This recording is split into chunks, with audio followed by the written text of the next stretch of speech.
You're listening to one of my favorite shows, and that would be Ask Debbie, found on iHeartRadio and Spreaker.com. That's a fact.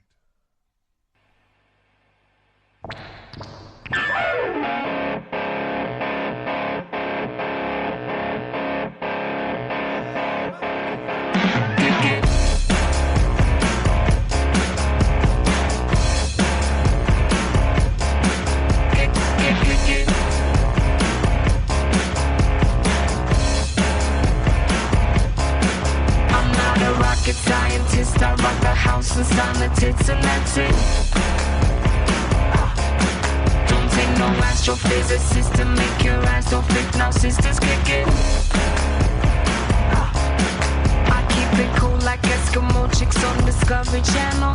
I'm hot like Telemundo chicas on a solar panel. See me on Sesame Street cooling in the Coachella tea. I slap you silly like hillbilly chicks on daytime TV. I am the robot Elvis rocking my Miami Paris. I'm technotronic, sipping gin and tonic like I'm selfish. I am the killer shaking up some more rock and roll.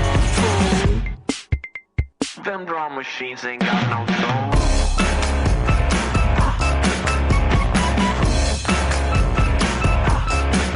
I'm not a rocket scientist, I rock the house and sign the tits and that's it. Don't take no astrophysicist to make your ass so fit, now sisters kick it. This is mission control, what is your status? We read you loud and clear, permissions go to hit ignition. We're getting static, please repeat your last confirmed position. I'm 10 feet tall and solid gold and I demand submission. I am the robot Elvis rocking my Miami Paris. I'm technotronic, sipping gin and tonic like I'm selfish. I am the killer shaking up some more rock and roll fool. Them drum machines ain't got no soul.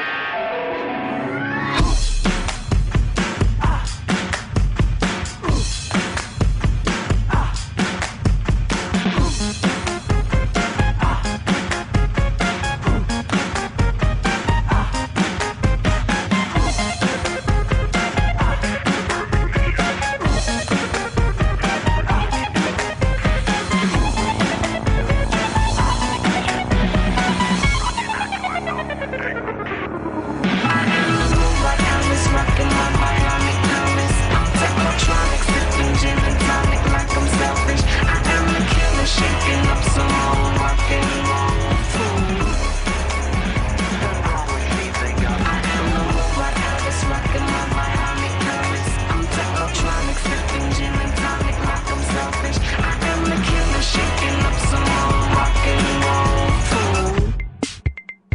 Them drum machines ain't got no soul. Good evening, shoppers, and thank you for being in the IKEA showroom this evening.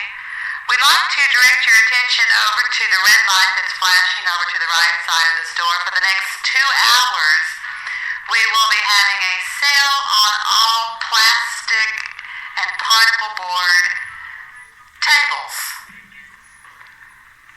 Please remain in the store at all times and do not go to the cafe because Debbie cannot hear what she's saying on this message right now. She's going to go ahead and kill it. And, excuse me, do what? Okay. Outside lawn and garden, line 4, please. Outside lawn and garden, line 4. Thank you, I'll say that. Thank you.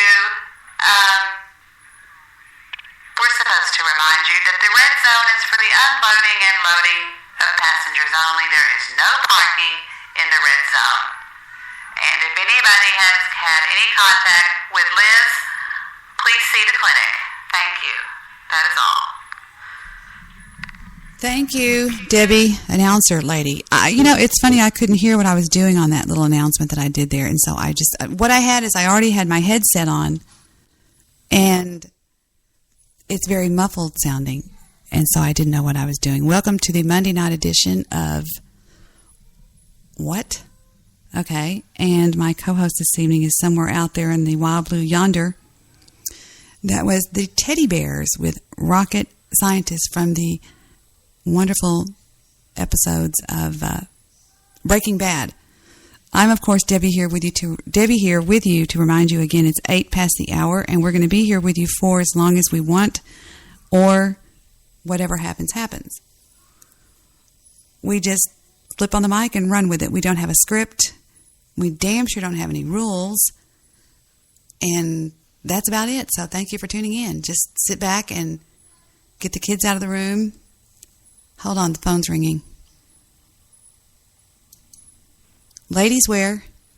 I'd like to speak to Debbie Daly, please. Stand by just one moment, please. Is Debbie here? Oh, I forgot. I'm Debbie. Yes. What's up? You must be blonde. Debbie, my wife needs some underwear. What should I get her? Something nice, something dingy. Wait. Who rang this call through to me? Is this Davy Jones? It's not. I'm dead. I know you're dead. I physically can't call you if I'm dead, Debbie. That doesn't make any sense at all.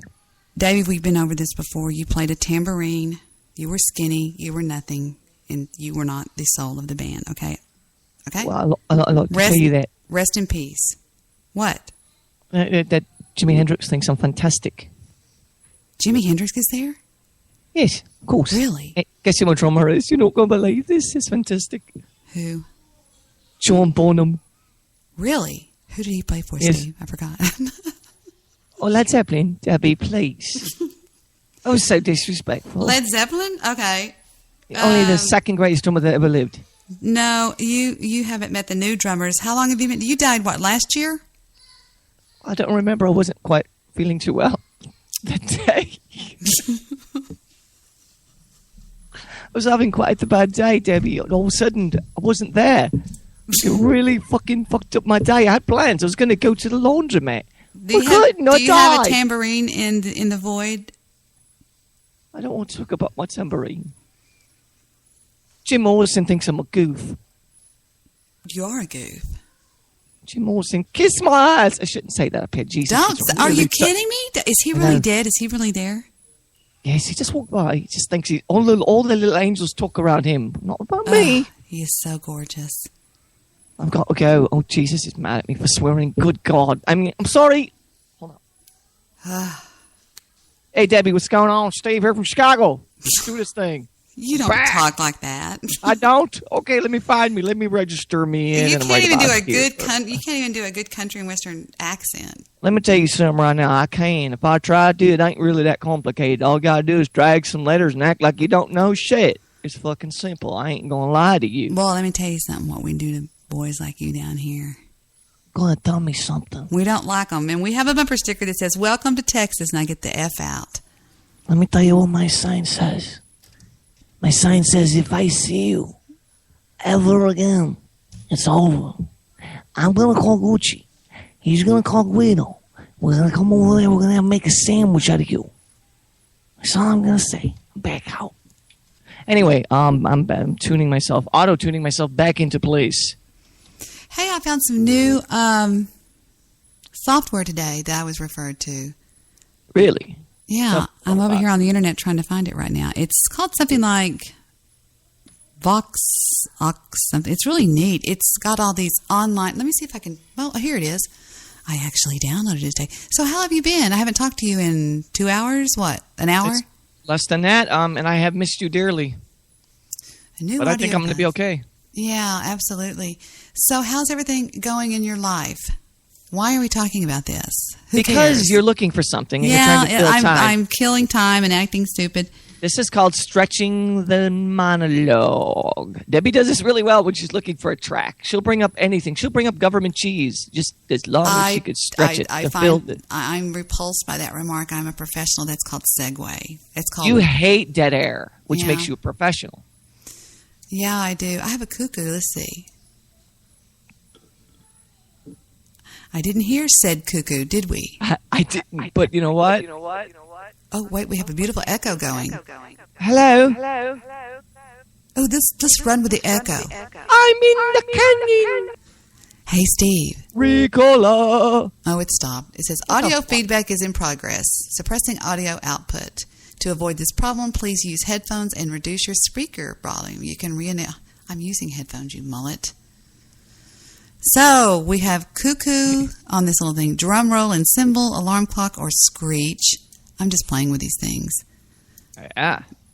It's called, it is called Vox. Morph Vox Jr. So, there you have it. Well, send me a free copy and I'll give you a mint. Record your voice. This has just been brought to my attention here. Record your voice. Oh, you will have to go with the pro account. No, thank you. Oh, so it's free for like 15 days and then they... you know what? I know what you're talking about. They let you use portions of it, but you can't actually record it. Oh, really? I want to try something on you. It's called When Will You Die? All right. All right.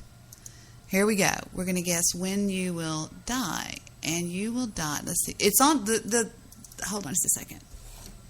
When will you die? Somebody told me about this earlier. It's called the death clock. All right. All right. Number 1. Date. Just make up something. Just, it doesn't matter. Day of birth. I was born on a Tuesday. So we'll say what, the 3rd or the 4th or the 22nd? The 28th. 28th. Month of birth. I just said January. September. Oh, okay.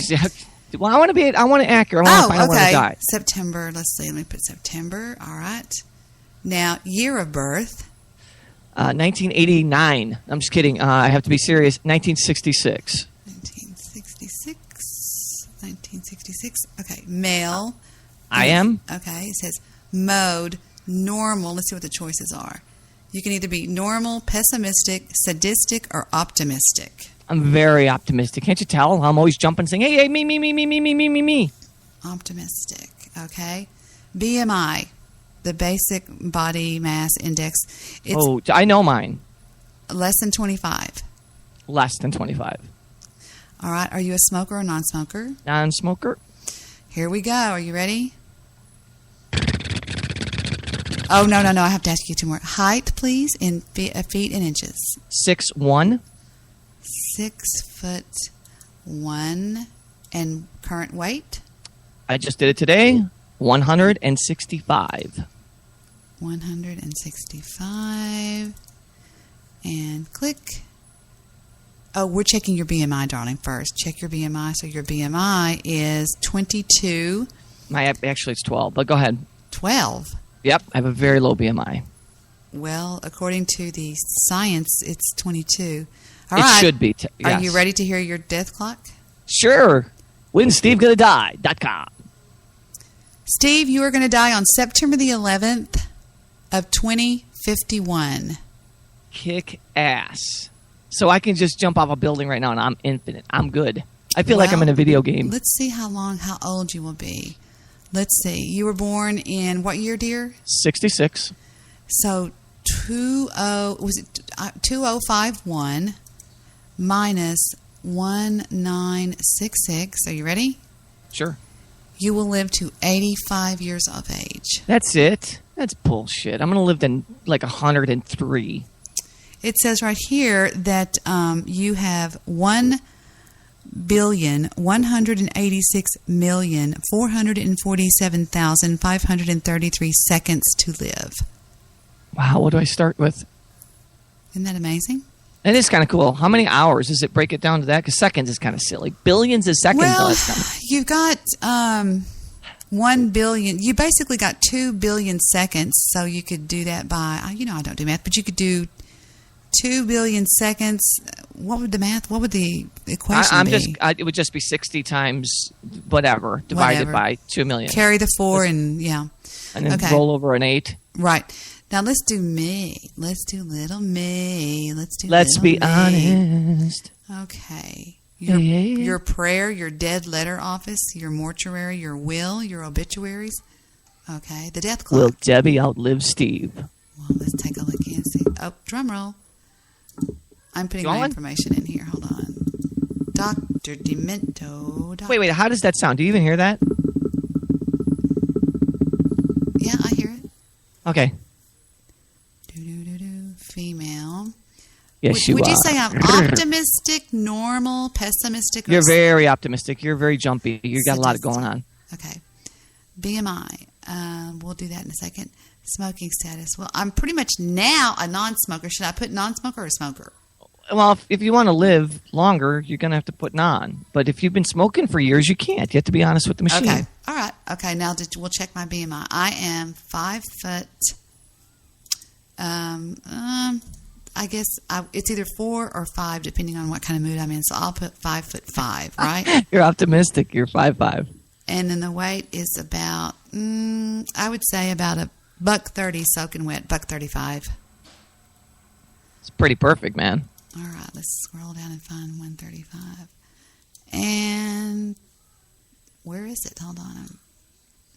This is so exciting. My BMI is 22, just like yours. Wow. She's cheating. She's copying my test. I really don't have that much. So let's take a look and see. Checking my death clock right now. Here we go. Debbie, you're going to die on June 2nd, 2052. What year? I'm sorry? I'm going to write this down so that way I could be at your funeral. You'll already be dead. June 2nd, 2052. Wait, you're going to live longer. You're going to live longer than me. We're about the same age. I'm afraid so, dear. Mm-hmm. You're not living longer than me. That's what the clock says. Fuck the clock. I'll get to dance on your grave. That's a good thing. Oh, well, I guess there's that to look forward to. Said no one ever.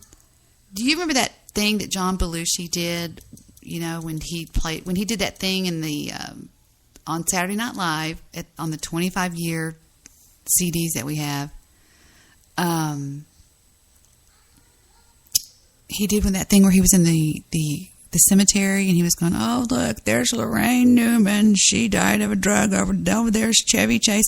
And he goes, I outlived them all. Then he starts dancing on their graves. And he was dead like within a year after he shot that video. Never saw that one. Really? Really? You got me doing that now all the time. I got all it from the Mr. time. Solution. I'm saying the word, I'm saying bingo and I'm saying really. Listen back to some of the shows. Really? Bingo. What the fuck? I've never said that before. Mr. Solutions goes, really? Is that where you got it from? No, I've always done it. You guys both suck. Yeah, I know I do. Now, to view your death clock, simply complete the fields in the form to the left and hit, let's do one more little fun thingy-wingy. Let's see if you're going to go to hell or not. All right. I think I don't know where I'm going. Go ahead. Dante's Inferno Hell Test. Yes. Yeah. Here we go, Dante's Test. And it's going to tell you what level of hell... Hellism? Exactly. Wow. I didn't realize there was more than one. Gender, male. Number 2, have you been attending religious worship lately? I have. Well, I'm convinced. Have you been known to dress... I'm surprised. Have you been known to dress provocatively to attract the attention of the opposite sex? No. Guys don't do that. Do you own or plan to own a flashy sports car? I do, and I will, yes. Have you suffered suicidal thoughts? No. Have you been in any physical fights in the recent years? How recent does it give like a... Well, I mean, I could call the webmaster and ask them. You know, smart ass will say like that in brief little quotes. I'll put like 8 years. Like in 5 years, yeah, I've had a couple fights. Physical fights, yeah. Have you ever cheated on a boyfriend, girlfriend, or wife? Never. It's my proudest thing. Yay, me. Do you believe in astrology, tarot cards, or fortune telling? Do not. Really? Do you donate time or money to charities? I try to once a month, every month. That means no. No, I really do. I just did the food suppository for Chicago. 6 hours, last Sunday. Are with my you nephew. often depressed? Never until I do this test. Do you believe in God? I do. Have you ever stolen anything in your life from an employer or a friend? Okay. Yep. That's Everybody it right has. there. Anybody who says they haven't, they're a liar. Are you good at telling lies? Yes. Do you look at pornography? Yes. Do you take pictures of pornography? It does not even fucking ask that question. How often do you lose your temper? Wait, does it ask that question? No. Because I'm about to lose my temper. What's the next question? Do you often, I read it wrong, do you often lose your temper? No. Do I? Do you consider That's good. That's do good. you Thank consider right there. do you consider food to be one of life's finer pleasures? No and yes. I guess I have to say yeah, I guess. Are you sure? I don't care either Like way. when you go out to eat, let's say you and I went out to eat at this we go down to the Gold Room. Would you be just freaking out over the food? I God, don't. No, Okay. no, hell no. I would say Ambiance for sure.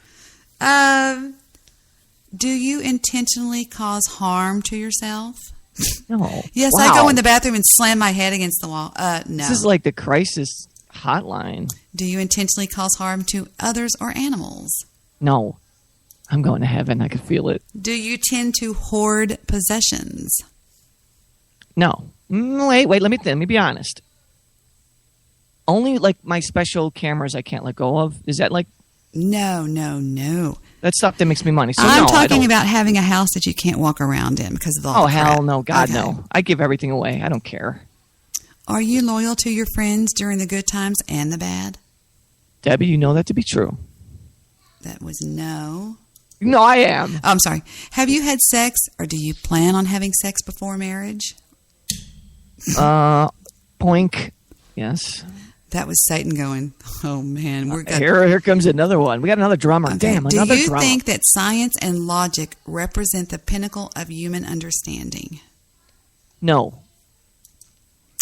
Do you use God's name in vain, like God damn it or oh my God? If I do, I repent. I hate Just it. answer yes or no. I'm trying to do it, Dad, but it's hard to do that. I don't want to go Yes. to hell. Do you enjoy oh, you're already there. Do you enjoy violent movies or video games? Some games, not movies, no. We're putting yes. Have you ever been to a strip club? Yes. Do you read the Bible? No. Are you getting depressed? Yes. Do you like to live large? Sometimes. Well, my dad always said a no is a no, and anything other than that is a yes. I don't. I'm very content with having $500,000 in the bank at a time. Anything less than that would be a problem. I don't know how do people answer these questions. I can't wait till you answer You these just questions. be honest. It's called honest. I am trying to be honest. Do you but like still- to live large? Hell yes, I love to live large. There's nothing funner to me than being somewhere and going, wonder what the poor folks are doing tonight, bitches. No, I'm Okay. joking. Have you ever wished bad things upon your fellow countrymen? No. I think that's probably, I would say no. Have you ever attempted suicide? No. Why not? No, I'm joking. 'Cause I love myself. I'm joking. Do you give food or money to beggars? Sometimes. If I don't think they're buying crack with it, I definitely will give them money for a sandwich. Well, that's kind of holding them hostage. I mean, if you're going to... Oh, never mind. I'm joking. Well, if this guy's got a needle in his arm, I'm not going to help him. Did you know I gave a bum in Dallas a counterfeit $100 bill? Did you really? You suck. You're going to hell. Wait till you take your test. Do you believe it is your right to indulge yourself with every last penny that you earn? No. Okay. Have you recently done something that you have criticized others for doing? Yes. Wow, you're a bad person. I know. Have you Hell ever... Express. Steve, listen.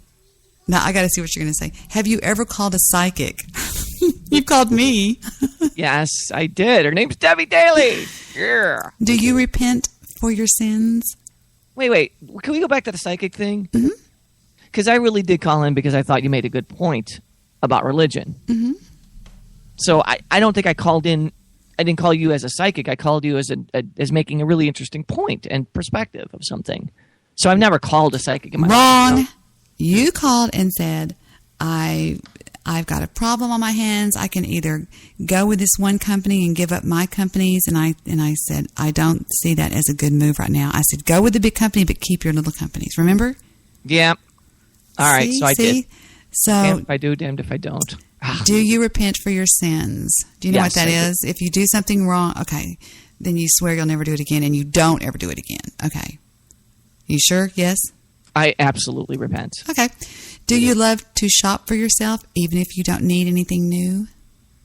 I hate shopping for myself. I Okay. detest it. All right. God, am I dramatic or what? Do you consider living a virtuous life to be one of your top goals in life? Yes. Okay. Do you believe in an afterlife? Yes. Are you sure? Wow, it's a really great question. I believe that yes, I do. Okay. I'm not going to heaven. This is my heaven Do ticket you- I'm throwing away. Do you hate a lot of people? I don't hate anyone. I dislike a lot of people. Have you ever taken pleasure in someone else's misery? Never. I'm punching my hell ticket. Do you have any pagan religious beliefs? None. Do you know what the last question meant? Yes. Do I believe in other religions like black magic or anything like? No. I'm I joking. don't. Have you ever loaned money to somebody and collected interest on it? No. Okay. I hate when people do that. May but- we speak to your family? No, I'm joking. Have you ever Hey, engaged? daughter, come here, honey. Have you ever engaged in sodomy? No. No. Okay. Have you ever tricked someone into thinking that you were someone that you were not? Like, well, I practice law out of Houston. Tweet on. Well, my name is Steve Rush here. In real life, it isn't. So how would I justify that by lying? Well, it's not. I mean, I think it's pretending. They should say, have you ever pretended to be something that you're I've not? never. No, I'm me. Wow. My computer's smoking right now. Have you ever? Those angel tickets are coming. Have you ever seduced somebody knowing you're going to drop them the next day? No, Oh, Stephen Anthony. I didn't. Anthony, I love it. I never did. No. Can I you never see did. yourself engaging in treason against your country?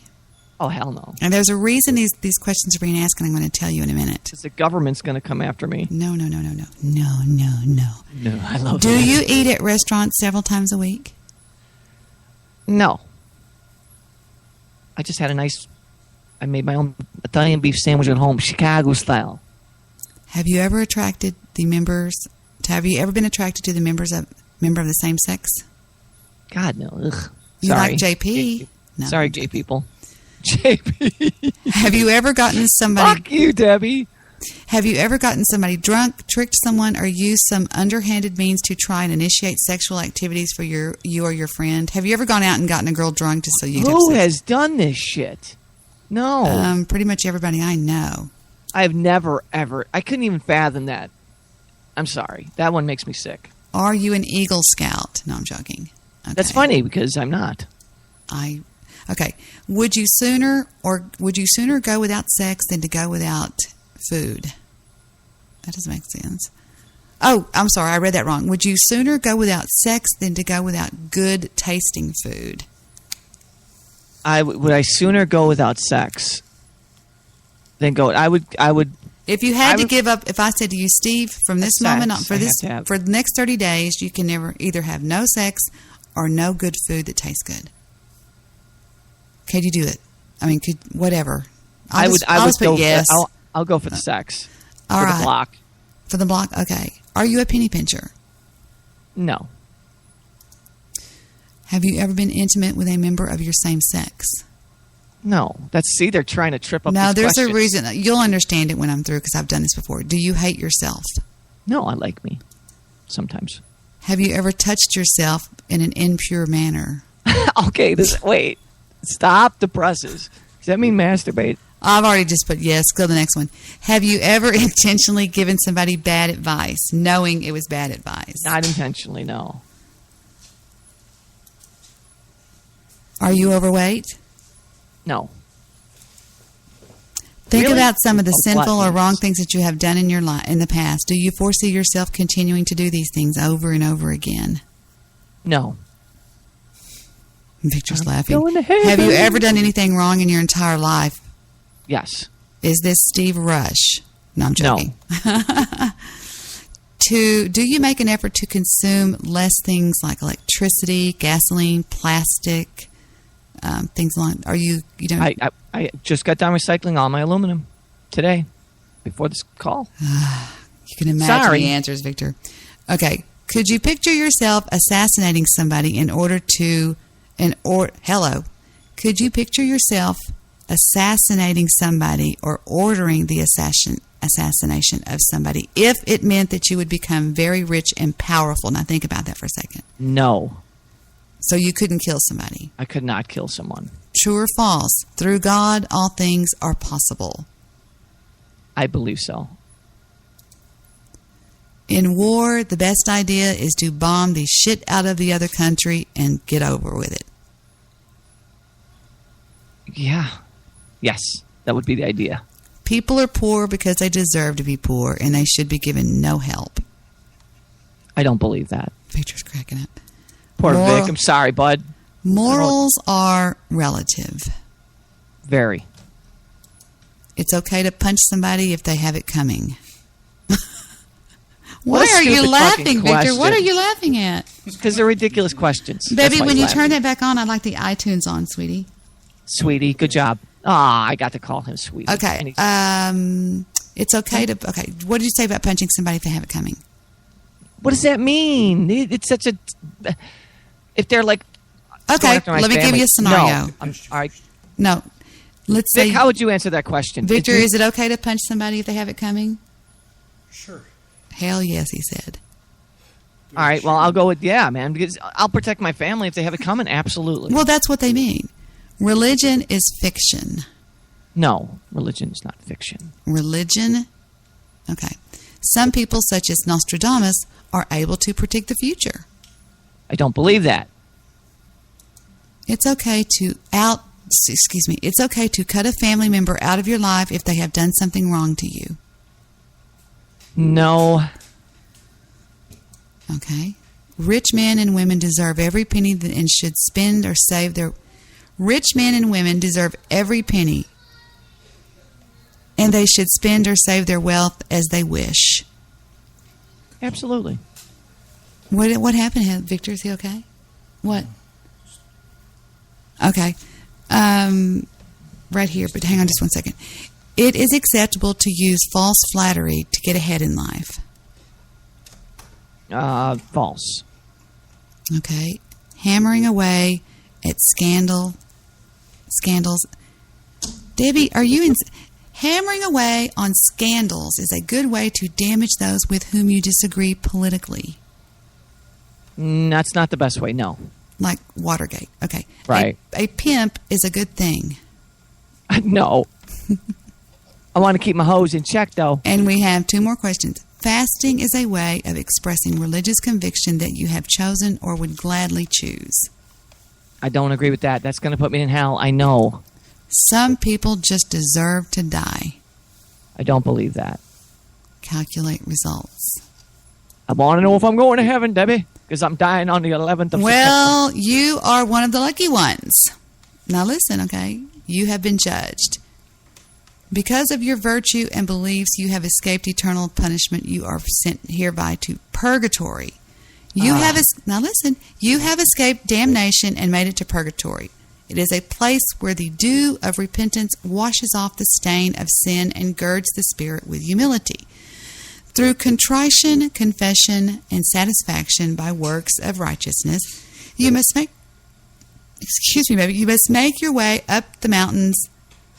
As the sins are cleansed from your soul, you will be illuminated by the sun of divine grace, and you will join other souls smiling and happy upon the summit of this mountain. Before long, you will know the joys of paradise as you ascend to the realm of heaven. Well, you know what? I thought it was going to be worse than that, so that's okay. I could deal with that. Thank you, baby Jesus. Now, there are 9 levels of hell, starting with level 1. Do what? That's where 7. Honey, it's okay. I just need you to stand there and look good, all right? Okay, I got a break. level 1 is called good job. Limbo. It says, Charon ushers you across the river of Acheron, and you find yourself upon the brink of grief's abysmal valley. You are in limbo, a place with sorrow without torment. You encounter 7-walled castle. Within those walls you find rolling fresh meadows illuminated by the light of reason, where about many shades dwell. These are the virtuous pagans, the great philosophers and authors, unbaptized children, and others unfit to enter the kingdom of heaven. You share company with Caesar, Homer, Virgil, Socrates, Aristotle. There is no punishment here, and the atmosphere is peaceful yet very sad. How do they know they're down there? Because they went there. It's by Dante. You Exactly. have level number 2. You have come to a place mute of all light, where the wind blows and bellows as the sea does in a tempest. This is the realm where the lustful spend eternity. Here, sinners are blown around endlessly by the unforgiving winds of unquenchable desire as punishment for their transgressions while alive. The infernal hurricane that never rests hurtles the spirits onward in its rapine, whirling them around and smiting. It molests them. You have betrayed reason at the behest of your appetite for pleasure. So here you are doomed to remain. Cleopatra and Helen of Troy are already there. Then we have the 3rd one and the 4th one and the 5th. I want to hear the darkest one. Go all the way to 7, baby. Click it. That's the abyss. Okay, you ready? This is the deepest level of hell, where the fallen angel Satan himself resides. His wings flap eternally, producing chilling wind that frees the thick ice found in the Caucasus. The 3 faces of Satan, black, red, and yellow, can be seen with mouths gushing blood, foam, and eyes weeping forever as they chew on the 3 traitors, Judas, Brutus, and Cassius. This place is furthest removed from the source of all light and warmth. Sinners here are frozen deep within the ice, their faces out, their eyes and their mouths frozen shut. Traitors against God, traitors against country, and traitors against families and benefactors. They lament their sins in this frigid pit of despair while hearing the massive roar of Satan himself, which is deafening. Wow. Sounds like a couple nightclubs I've been to. Well, level 8 is called the Macabre. Oh, I thought it only went to 7. Oh, that's because Vic said that. It went to 9. Background. No, I wouldn't listen to that sweet thing. How many levels of heaven are there? Just purgatory and heaven? Well, no, that's a good question, but I will tell you that answer after we listen to somebody tell us what level 8 is. Any and varied sinners suffer eternally in the multi-leveled Malbolgia, an amphitheater-shaped pit of despair wholly of stone and of an iron color, those guilty of fraudulence and malice, the seducers and pimps, who are whipped by horned demons, The hypocrites, who struggle to walk in lead-line cloaks. The barators, who are docked in boiling pitch by demons known as the male branch. The simonists, wedged into stone holes, and whose feet are licked by flames, kick and writhe desperately. The magicians, diviners, fortune-tellers, and panderers are all here, as are the thieves. Some wallow in human excrement. Serpents writhe and wrap around men, sometimes fusing into each other. Bodies are torn apart. When you arrive, you will want to put your hands over your ears because of the lamentations of the sinners here, who are afflicted with scabs like leprosy, and lay sick on the ground, furiously scratching their skin off with their nails. Indeed, justice divine doth smite them with its hammer. Doink. Oh, that ain't Yeah. good. None of that was good. I want none of that to happen for anyone, I really. think you're going to... Now, this is from Dante's Inferno. Now, the story has it that Dante himself had divine... when you see something, divine... whatever that is. Foresight. Very good, Victor. He was taken down by an angel named... I forgot the name. There's a name. He was taken down there and he was shown hell. And he came back. Because did you know that hell is not mentioned anywhere in the Bible? I did not know that. A lot of Are people... you really? Yeah, no, it's not. Well, they call it something else, though. No, they really don't. They really don't. Now, see... I don't know that, and I've never made my mind up. I don't know that I truly believe that there's a hell, and I'll tell you why. I believe that if God created hell, it was for Satan. Because just Lucifer. Well, now he did say, "I'm going to ban you to the eternal." You know how in the center there's liquid hot magma. Well. It just makes perfect sense. And there's that place I told you about on Google Earth. Well, it's on the Earth. In Chad, C-H-A-D, where there is a 2,000-year-old circular, nobody knows what it was or where it came from, pit. And it's just doink. You can see it on Google Earth. It's amazing. That's actually when they started really, really studying this. Now, the Air Force planes used to see it and wonder, what is that? It's never changed. And they say that that's where Lucifer hit, boink, when he threw him out of heaven. Wow. Wow. And there is a formation of rock, Steve, on one side that looks like a key, and a formation on the other that looks just like the and I've seen it, looks just like the face of like a devil, like a whatever, a bad guy. You know what I mean? Yeah. It's got like horns and stuff like that. Now, Lucifer was an angel. He was actually one of the flashiest. The story goes that Lucifer was actually an angel that was very... Angels are very powerful. There's not that many angels as people would think there are. There's, of course, the archangels, which were created to protect us, that we can call on. They actually will come to us. None of the other ones will. We can actually call on... well, look at me draw a blank. Yeah, you can't draw a blank now. No, it's just the words. We can call on Michael, the archangel, Debbie, the archangel Michael. Paul? Can you call? Or no, Paul was Michael. Michael was a prophet. Paul was a prophet. There's Michael. There's I'm just drawing a blank. Joseph. No. I'm real bad with names, but there's certain ones you can call upon, and they supposedly, and I've actually had this happen in my life where something bizarre happened when I called for help. I was like, help. Well, then there was this one named Lucifer. Lucifer was actually, have you ever seen the film Clash of the Titans? I did. Excellent. Okay. That mimicked what I'm talking about. Do you remember the good guy, which was Zeus? Was it Zeus? Yeah, I believe. Zeus is one of the characters, yeah. The badass one that was real white and perfect and everything, okay? Right. Then there was the mean guy that was like, the Kraken. I came to see my brother. Okay? That's Satan. And remember they banished him? That was an awesome movie, yeah. Well, it was really mimicked a whole lot of what I'm talking about. And remember there was, they had like the council.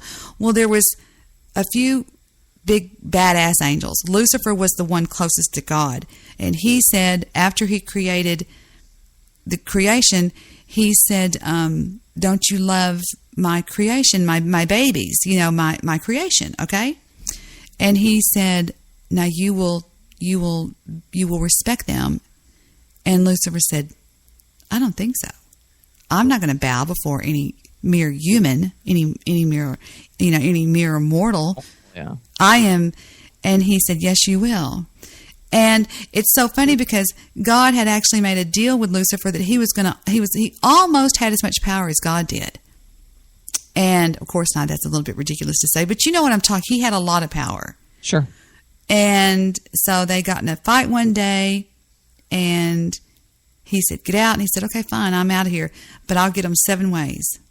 I will get them, because he hates us. Lucifer hates us. And he says, I'm going to get them with greed, lust, envy, slothlessness.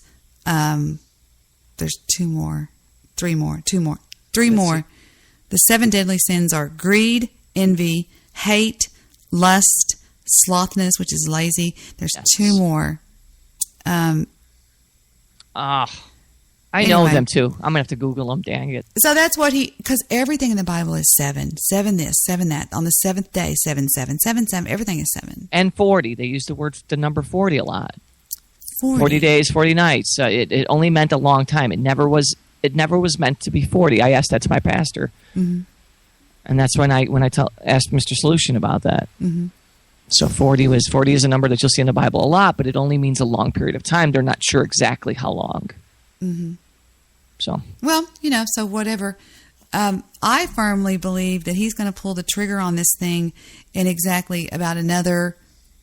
I believe that the reason they're turning up the heat with all these video games and filling all these people with hate is because Lucifer is trying to build his army and trying to win as many souls as he can. And he's winning by just, tainting the water, basically, is what I'm saying. And the Bible says he's right outside your door waiting to devour you. And if God does everything in 7s, which I know he does, everything he does is in 7s, well then he created this whole thing that we're involved in. I don't know about before that, but we started counting the clock 2,000 years ago, right? Right. I firmly believe that there were 4,000 years before that when the Adam and Eve and Noah and all that stuff went on. But we started AD, after death. Right. Okay? At the time of Christ, the prophet, the Son of God. And so if you add it up, we're actually living in the year 6014. And I believe he's going to pull it in the year 7000. Yeah, your song. So we're getting close to, the big showdown. There's a lot of people that have their numbers, and as you know, they thought 2000 was going to be it. They thought that 2007, 2003. Really? A lot of years. The doomsday clock has been ticking for a lot of people. It's made a lot of people very, very rich. Now that's just my 2012 thoughts. Was supposed to be it. If you remember the movie, they made that for that. There's a lot of theories on when it's going to all end. I just keep it simple. I don't do a bunch of math. Yeah.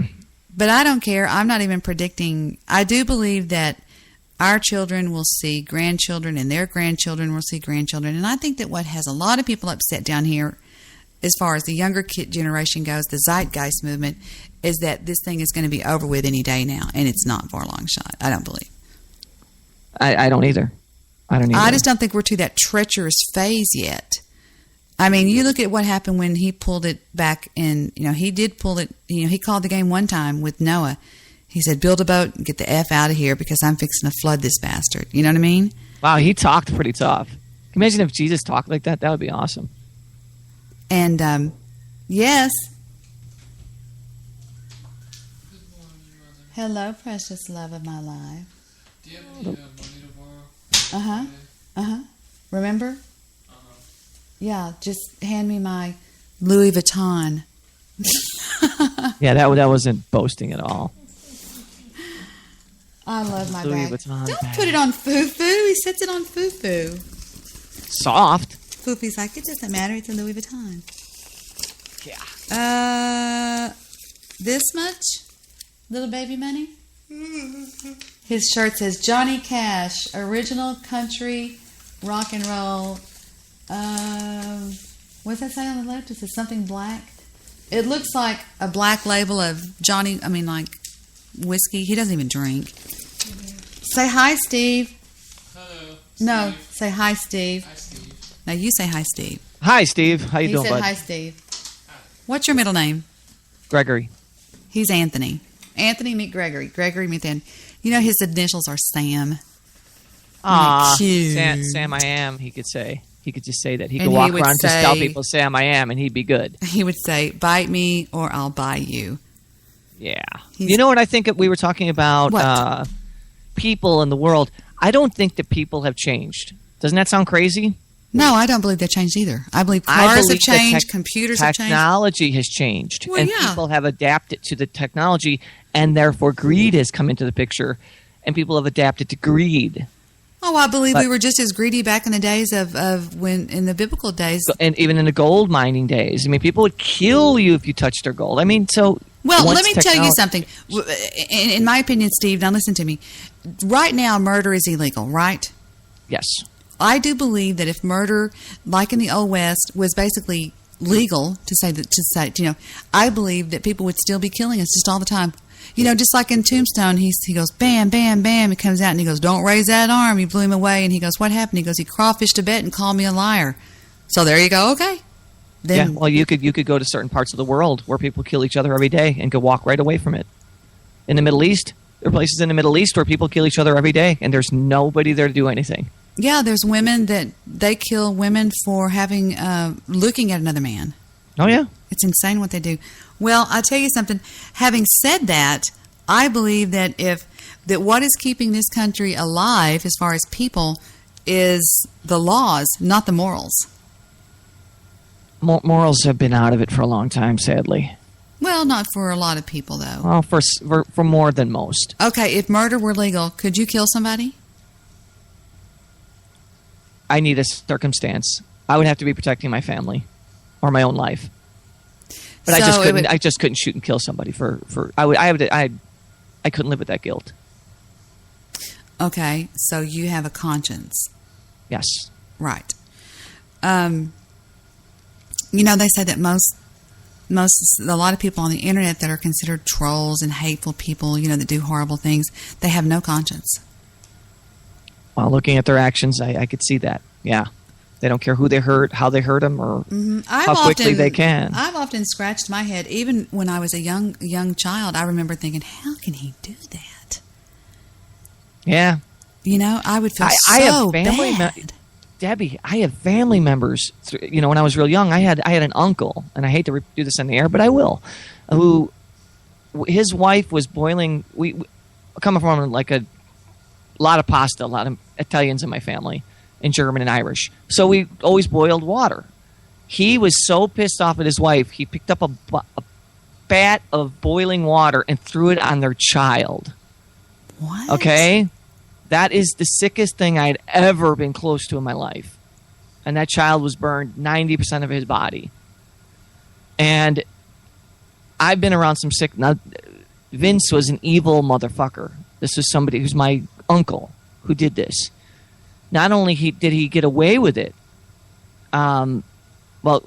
this is why I believe that you're going to get what you're going to reap what you sow. Because you know how he died? Melanoma. Skin cancer. He had flesh-eating disease. Everything that child went through, he went through. That he did.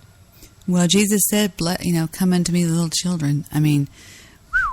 I heard that story. I was sickened for years. And I can't believe I just spilled that out on the air. But big deal. It's fine. so horrible, though, the memory of that day. And that poor baby that had nothing to do with anything, just wanted a diaper change. I mean, wow. That was his way of getting back at his wife for something like, you didn't buy enough beer. Burnt up a baby. Well, hopefully she served him dog food later. You know what? He broke every bone in her body just about, and she stayed with him. She was beaten every day. My parents would go over there. They used to hang out there. and just try to calm him down. Like, you sick son of a bitch. And she'd always take him back. Vince would come back every week. He'd go to county. He'd serve a few days for domestic battery. Back then, they just slap you on the wrist. They didn't give a fuck. Okay, well, if you walked in and saw Vince over there doing something, would you have shot him and killed him when he burnt the baby? Yes. So you believe that... Because I believed he would be killing someone in front of me. You believe that you possess the ability to kill somebody, correct? If they were going to kill someone else that was defenseless, yes. So, no, I'm talking about, let's not talking about if they're going to kill somebody. You just feel that at the time, you possess the ability to say, that's wrong, you're pissing me off, boom, headshot. Yeah. Okay. I think I could rage to that point. So it doesn't mean that you only would kill if you felt your life in danger. It's either kill me or kill you. You take it a little bit in front of that, right? I guess I would go a little further than that, yeah. If again, the situation would have to be pretty fucking grave. You know what I mean? Something, it would be really hard for me to resist causing some pretty tough pain on somebody that I ever saw abusing an animal. Absolutely. I just like Billy Jack, I just go berserk. Absolutely, and as well you should. I just think they don't have a voice, and it's so pathetic. It's like that's what I believe a child is. A child doesn't have a voice. Oh, yes, they do. Oh, yeah. I know what you're saying. I know what you're saying. But, You're not a kid to me. You're just there's nothing more evil than a pedophile to me. There's nothing more vile than a pedophile. When I think of the Sandusky thing, the Sandusky things and all that stuff up there, I would like just give me 5 minutes in a room with that man and a baseball bat. Mm-hmm. Thank you. I'd rather do it that way than a bullet. I would make him beg for his death.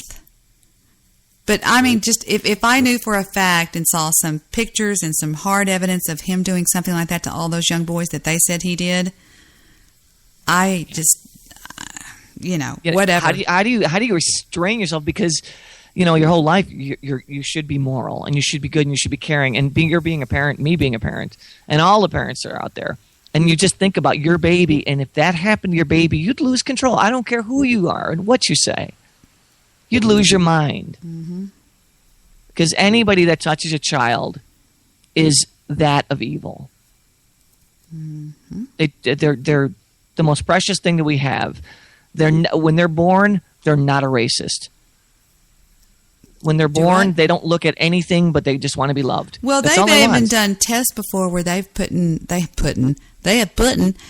have actually had these experiments where they had children in a large playpen, like an octagon-looking thing, and they put dark-skinned babies in with light-skinned babies, and they were always drawn to the opposite color. See? We could learn something from that. That was a big study that I really took a lot of interest in.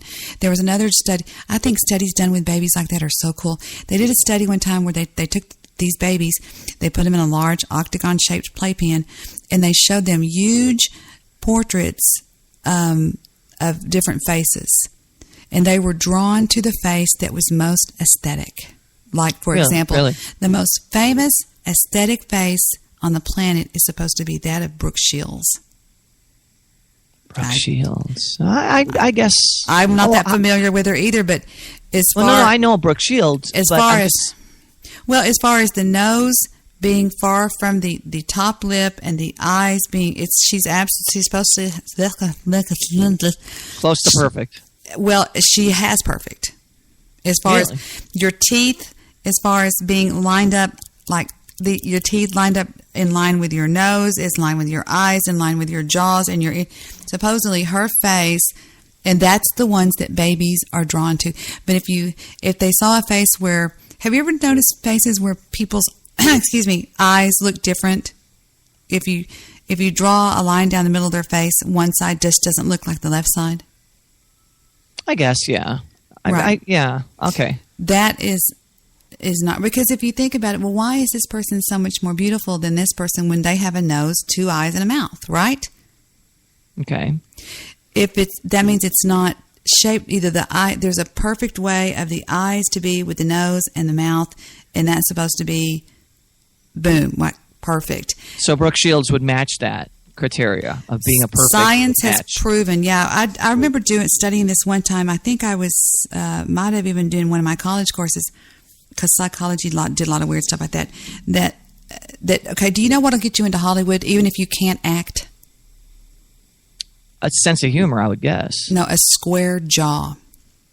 All right. A very powerful, like, who's the guy that ran off with the girl that, Brad Pitt. Look at Brad Pitt's jawline. Okay, look at George Clooney's jawline. Look at blah, blah, blah, blah's jaw. That heavy, hard jawline right here where your back molars are on the bottom. That real stiff, square look. Chiseled jawline. It doesn't matter if you can act or not. They'll teach you to act. We can all act. You know, that's true. I guess. But it's that jawline that will get you in the hot. They can see you walk into an audition and say, "I want that one right there." Yeah, if you think about all the like cowboy films back in the day, all those bad boys, they all had that look. Now you look at a man that has a fading jawline and he's not handsome. Isn't that bizarre? I never really thought about it, but I guess that makes a really good point. A weak jawline and a receding chin that doesn't protrude out. The chin is supposed to be flush with the nose. You're supposed to be able to take a pencil, touch the tip of your nose, the tip of your chin, and not your lips. All right, now give me a pen. How am I supposed to do this? You just get a pencil. Supposed to touch what? I got one. Put the pencil, lay it, put it vertical, not horizontal. Touch the tip of your nose, the tip of your chin, and it should not be touching your lips. It's not. Okay. And then the measurement, you're supposed to take put the pencil under your nose, like the eraser part right there under your right nostril, so to speak. I look pretty silly right now. Go ahead. And then put the other part on the outer part of your eye. Okay. What? Because I have headphones on. I do too. Okay. Look, I've got it right here on my headphones. Okay, and what am I not supposed to be able to do? Your eyebrow should come to the other part of it. It should reach all the way down there. It should go doing, doing, doing. So the tip of my nose to my eyebrow? No. Now, listen. Put it under your nose like you're going to take a hit of Coke or something, okay? Well, there's no other way I can show you this because we're not looking at each other. All right. And then you hold it there, and then you lay it against your face, flat against your face, and touch it again. You measure it up to your eye about 4 inches or so, 3 inches, okay? Yeah. And then if you extend it up more, your eyebrow should come that far over your eye, so to speak. Yeah, I could do that, but okay? I don't know if I'm doing it right. Another thing is you should be able to put one of your eyes in between your eyes. Well, that would be painful. Stephen, come on, stay with me here. I am. I'm just saying, but I could do the chin. I'm just telling you stuff I've learned over the years. That's kind of interesting. Let me think what else.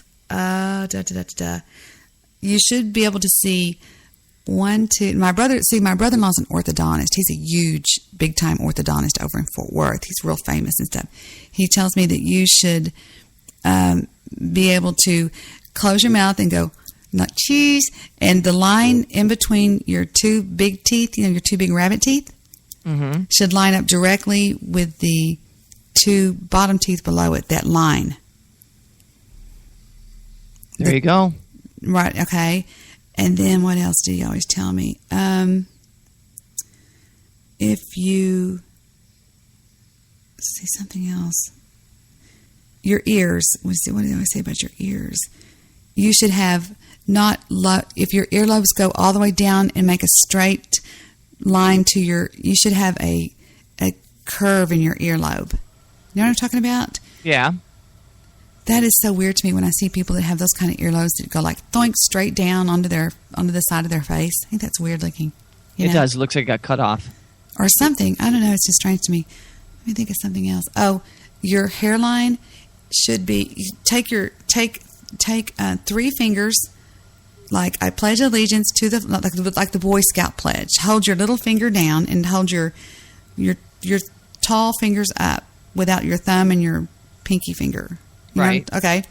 That should be as big as your forehead is. It shouldn't be no bigger than that. Let's check this out. Now, some from the eyebrow, obviously. Well, just put it right up. Yeah. Mm-hmm. Okay. It fits right in there just right, I guess. Have you ever noticed how strange people look with a short forehead? You know, it's kind of like, hey there. He looks like he's kind of like a Muggsy guy or something. Yeah, like I'm going to bite your head off. Exactly. I'm trying to think of other things he used to tell me all the time. Do-do-do-do-do-do-do-do-do. And if you're trying this at home, you know how silly you look. Oh, the length between your elbow and your wrist should be exactly how big your foot is. See, now I have long arms, so I'm gonna do this, but it ain't gonna work. Oh, really? Yeah, because I have like long arms. What size shoe do you wear? 11 and a half. Well, that's nothing really crazy. So you should have whatever. I don't think that means it's 11 and a half inches, but the length between your wrist and your elbow should be the same as your shoe, I guess, or your foot, whatever. I got an extra inch and a half. Mm-hmm. Really? Yeah, on extra what? inch and a half of on arm. your shoe? Oh. You have like Freddy Krueger arms when he's walking down that alley. That's why playing drums is easy for me, because I have the really, really long reach. Uh-huh. And so I don't know, but no, it's not even close. So I'm a Women freak of nature. Is that what you're saying? No, women should not cut their hair. Who says this? I agree with it, but who says it? The Bible says it for one thing, and I don't. When my grandmother was buried, she had a braid that was like 2.5 feet long. I don't. Yeah, there's a point. There's a cutoff point for me. I believe that too. My daughter's hair is, I think Heather's hair is 2.5 feet long, or 2 feet 5 and 2 feet 4 inches, something like that. She has beautiful hair. She could do Pantene commercials. Oh yes, she really does. Mm-hmm. What else I'm trying to think of? But there's just like these little rules. Oh, when it comes to a woman's feet, her toes should be aligned, like a stair step, and the one that your pointer finger, like no, yes. Yeah. That one should not be longer than the other one. Yeah, there's studies about feet actually, and the way your toes are, and some tell you one is more intelligent if that, not your toe, but the one right next to it is longer. And mine is. I don't know what that means. But I've heard that means that that if you're a woman, you're a bitch. Really? Mm-hmm. All right. You over whatever men.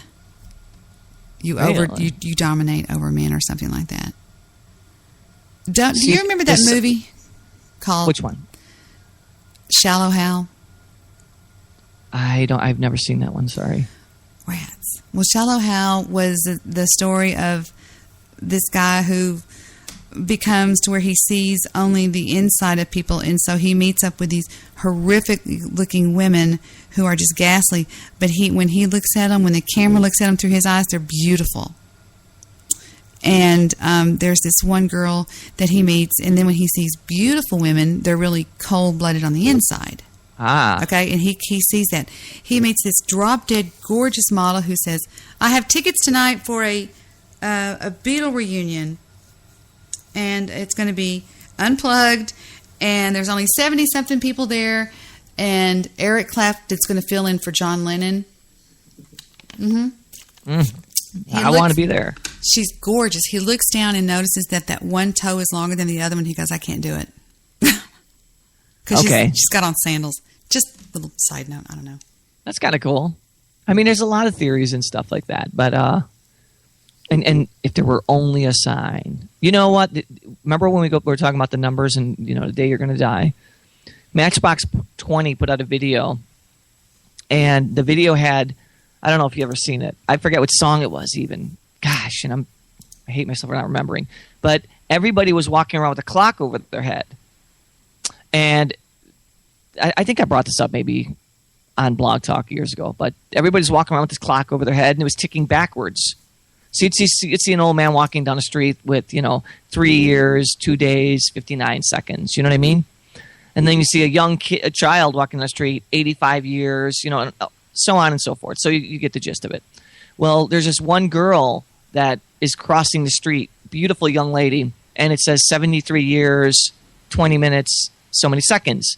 And all of a sudden, Rob Thomas, the lead singer of Matchbox 20, looks over again, and he sees her clock go down to 0. It's going like 3, 2. She's stepping off the curb, and here comes a bus. And he grabs her and pulls her back just before the bus hits her, and her clock reset. I just thought, like, when we were doing the age test, imagine if everybody walked around the clock. I wouldn't want to know the time, because then think of things people would do in their last few hours, you know? Like, if they knew that they were going to die anyway, and they were going to hell anyway, if they thought that way, like, they'd rob a bank, they'd kill somebody, because what's the consequence? They're going to die anyway. I think that's why a lot of these crazy Jewish producer sent me a tweet that says, I got the mic turned up full blast to blow you away. That's a personal joke between me and Jewish producer. I don't get it. And then he sent me a tweet that says, "What game?" By the way, ladies and gentlemen, if you're not paying attention, Debbie and JP are in the middle of a match. I would love to know the score. Deb, can I get an update, please? Because I really don't know. He says, "What game?" I'm kicking his butt. Well, let's take a looky and see. Right. Words with Friends. I think he quit. So step right up and take your shot at... Oh, there were some jabs being thrown at this one, ladies and gentlemen. In the early rounds, oh, boy, you guys are trading some words. Oh, who was going to win? It wasn't me. It was him. Talk. He believed in himself pretty strongly. Dear Debbie, you finished the game with Jewish producer scoring 509 points.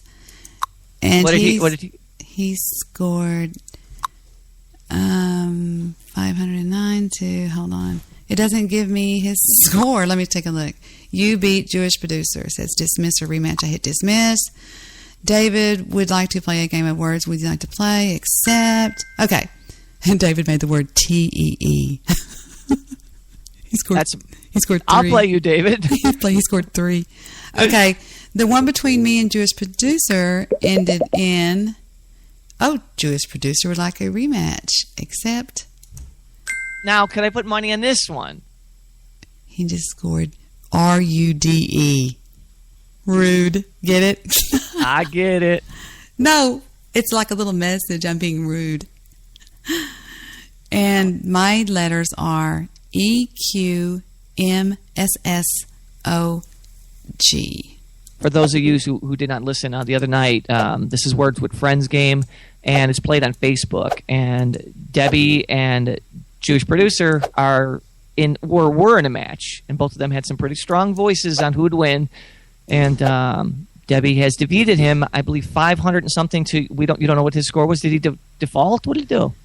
It was 509 to. It's gone. The game's gone. It says 509. Well, let me see if it's still there. Hold on. Do. Where's the other game, Dodo Head? Where's our game that we did? I don't know. I don't see it. Maybe he deleted it. No, here it is. Oh, got it. Okay, you ready? Yeah. 509 to 299. Oh my God, that's not even close. Yeah, well. I wonder what happened. Because he's really good. Nothing happened. I'm just good. I didn't do anything great. He did Dynamo. That's a lot of points. How many points was that? I'd have to look it up. Good. I did Recited. He did Fired. He did Wage. He did Tent. He did Dice. I did Agenda. He did Max. He did Braves. I did Toodles. He did Euless. He did Pearl. He did Beats. I did Ideology. He did. That was the killer word. Yeah, right there. it was. Well, see, it landed on three triple words. Excuse me, 3 double words. So that was almost. It was almost over at that point because you were up like 118. Yeah, that one 28. word. That one word scored me 112 points. Yeah. So that's very hard to get ahead of. So there you go.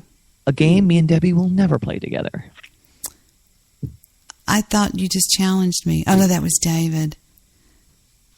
Yeah. No, it's your turn. No, I played Force. Did you say you wanted to play? Me? I sent you a game. I scored. Oh, I'm not playing. Fiddly I said I'll play chess. Checkers, David just says, I'm waiting. Hurry up. You played 15 hours ago. All right, buddy. Keep your pants on, buddy. It takes me a minute because I have to get my piece of paper out and just kind of look at it.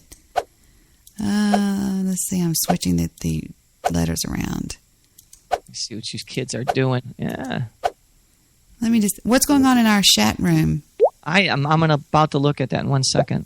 Just got somebody sending me some messages too. What? You didn't send me a request. Can we do Spanish? Can we do Fierco? Fiero? Telemundo. Doggy afuera. Fufu afuera. She's like, fuck you. I'll try Fiero. I don't think it's going to work. Let me try it. Nope. Devito mosquita paca. Let's see. T. Let's do. I'll keep it easy. I won't smoke, David. I'm just going to do the word. David, use YYZ. I'll just do something simple here. I'll just do right. R-I-T-E. Like it's my right of way. I mean, it's my right to do that. R-I-T-E. And then I'll hit play. David scored 3. I scored 4. These sound effects are brought to you by Hasbro. The Wordometer scored me a 2 out of Apostle 100. All right, wow. David, I'm going to take it easy on you, buddy, this time. I'm not going to just smoke you. Watch him come back with, Ticonderoga or some weird word like that. I'll kill him. I have a case of Ticonderoga. I broke my Ticonderoga one time. I actually broke my Ticonderoga. No. Did you? It must have hurt. It sounds like it would hurt. No, it didn't. It was a clean break. I didn't feel anything. Where's the wait, stop. Where's the Ticonderoga located on the body? If I wanted to touch mine, it's a pencil. It's not in the body. It was a joke. Oh, okay. David, Steve, maybe we better not play Scrabble. No, who knew that was a freaking pencil? Really? What did you call it? A Ticonderoga? What'd you call it? That's the only pencil I would homeschool my kids with, the Ticonderoga, the big fat pencils. Oh, I know that. I know if you said big fat pencil, I know what you're talking about. Because babies learn better to write with big fat pencils. Oh, there you go. Steve, you're so funny. Ticonderoga. Steve, you're so funny. Why are you so funny, Steve? No, you're so funny, too. You're so stupid. You're so stupid. Let's take a break and be right back, okay? Don't anybody go anywhere. Look at you. When we get back, what? Go ahead. Do your music thing. Okay, thank you. When we get back, I've got a big, big announcement, so do not touch that dial.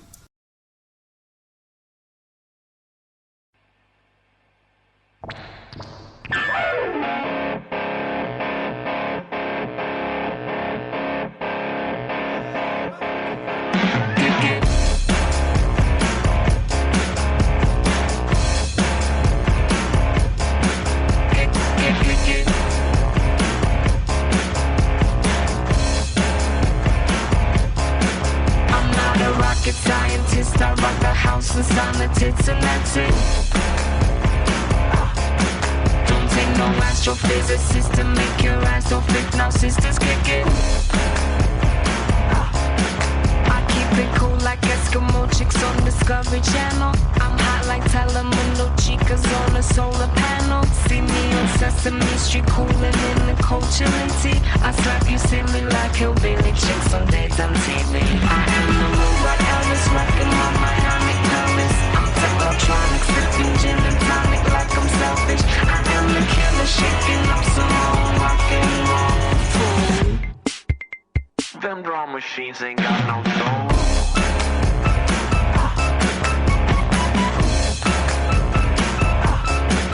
I'm not a rocket scientist, I rock the house and sign the tits and that's it.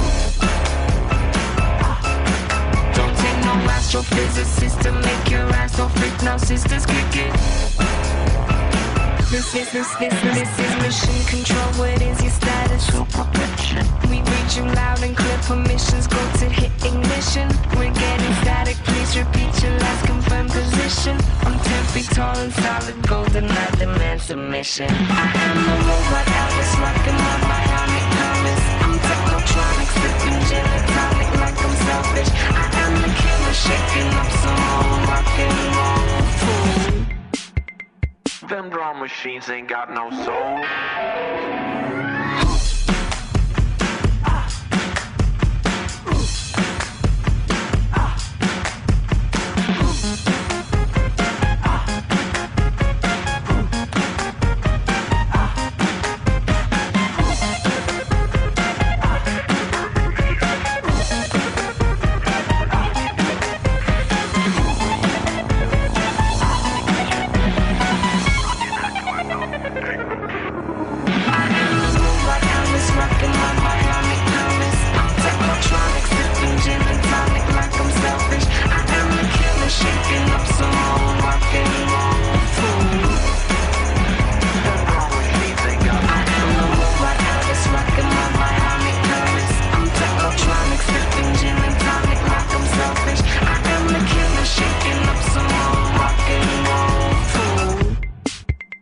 Them drum machines ain't got no soul.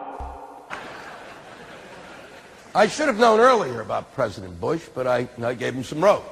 A lot of rope, and then he hung all of us with it. I should have known it when I heard him say, when it comes to evolution, the jury's still out. What jury where? The Scopes trial is over.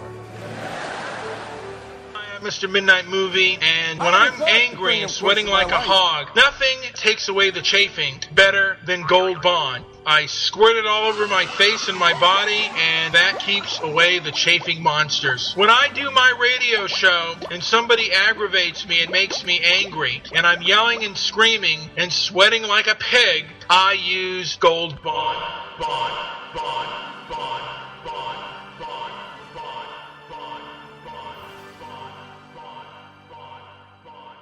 Side effects include, but are not limited to, joint pain, nausea, headache, or shortness of breath, muscle aches, rapid heartbeat, projectile vomiting, leg cramps. You may also find yourself becoming lost. Do not operate a Boeing 747 jet while taking this medication. If your hair begins to smell like burning tires, please move away from any buildings or populated areas. May cause stigmata in Mexicans or visions of the Virgin Mary to appear in treetops. A powerful sense of impending doom, a growing dissatisfaction with life, rectal bleeding, psychosis, crying spells, general bouts of depression, herpes, bone fractures, unusual gambling-related urges, kicking people while asleep, sensations of levitation, discontinued use. You're listening to one of my favorite shows, and that would be Ask Debbie, found on iHeartRadio and Spreaker.com.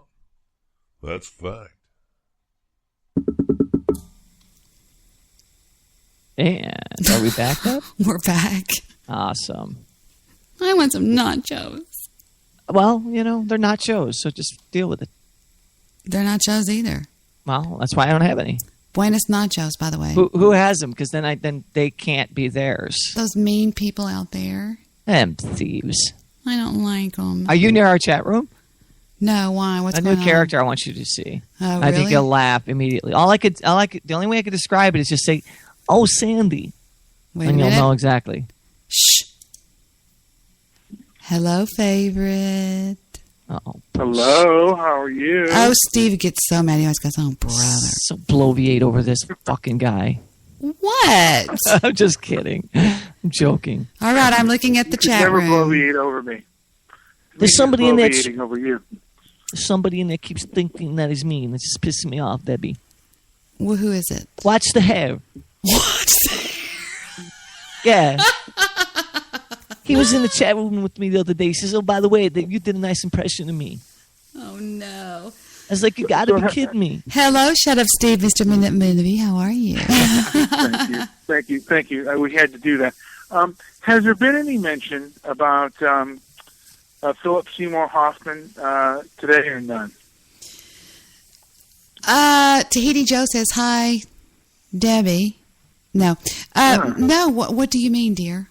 About the heroin? Oh, well, no, I'm just...